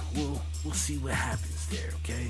So again, I'll be pretty busy, but when I get on here to do these live streams, if y'all want to pull up and watch me work, I can't say every day is gonna be successful, but I can promise you I'm pretty energetic and keep you entertained for a little bit.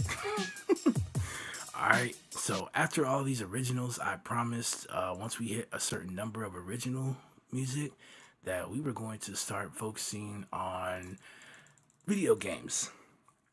Because I did the originals, because if you try and sample Soul Record, you just might get DMCA takedown requests on your stuff, right? So why go and do that and get everybody in trouble? And now you're all looking at me because the music I provided you got you struck out on YouTube or wherever, right? So one thing I notice is we all play games and we stream and all that, but nobody's getting strikes for video game music, right? So it was just the perfect idea. It was the perfect opportunity. It was the perfect time, okay? And I said, yeah, let's do it. So started getting a bunch of requests from people, and now project number 2, we're just gonna start filling it with video game music, okay?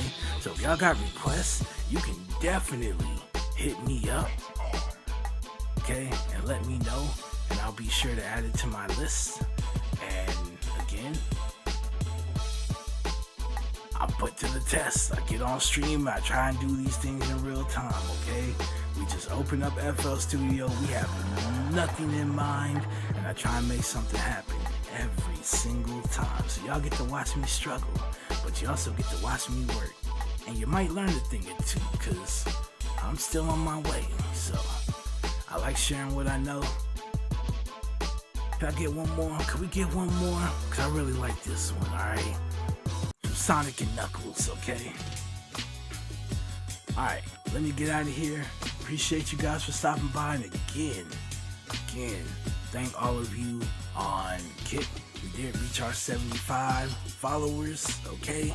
I did get my affiliate and all that stuff set up. The sub button is set up. That's why I was a little late getting on, but it surprised me. All right, it surprised me when I pulled it up. I said 75. I was like, let's go, and it gave it to me immediately. It's not like Twitch where you had to wait a while. They gave it to me immediately, so I was like, all right, cool. So it's only up from here. Let's keep it going. I always try to leave you guys with something. All right, it's all fun doing the music and all that, but life is real out here, okay? Especially this year. So things, if you haven't already, that you want to pursue. I don't care if it's some kind of career change. I don't care if you're thinking about moving somewhere. Whatever it is, right? This year, you kind of been thinking about that, right? Changes. You kind of been seeing a lot of things going on, like a lot of people catching hell. You've been seeing karma, right? And so you've been seeing me on Twitter, like Destiny or Fate, year of the 8. 2 + 2 + 4, okay? We in the year of karma. Expect it, alright? Be kind, stay humble. With that being said, I'm out. You guys take care. Peace. Remember to stay patient, remain diligent, and as always, be majestic.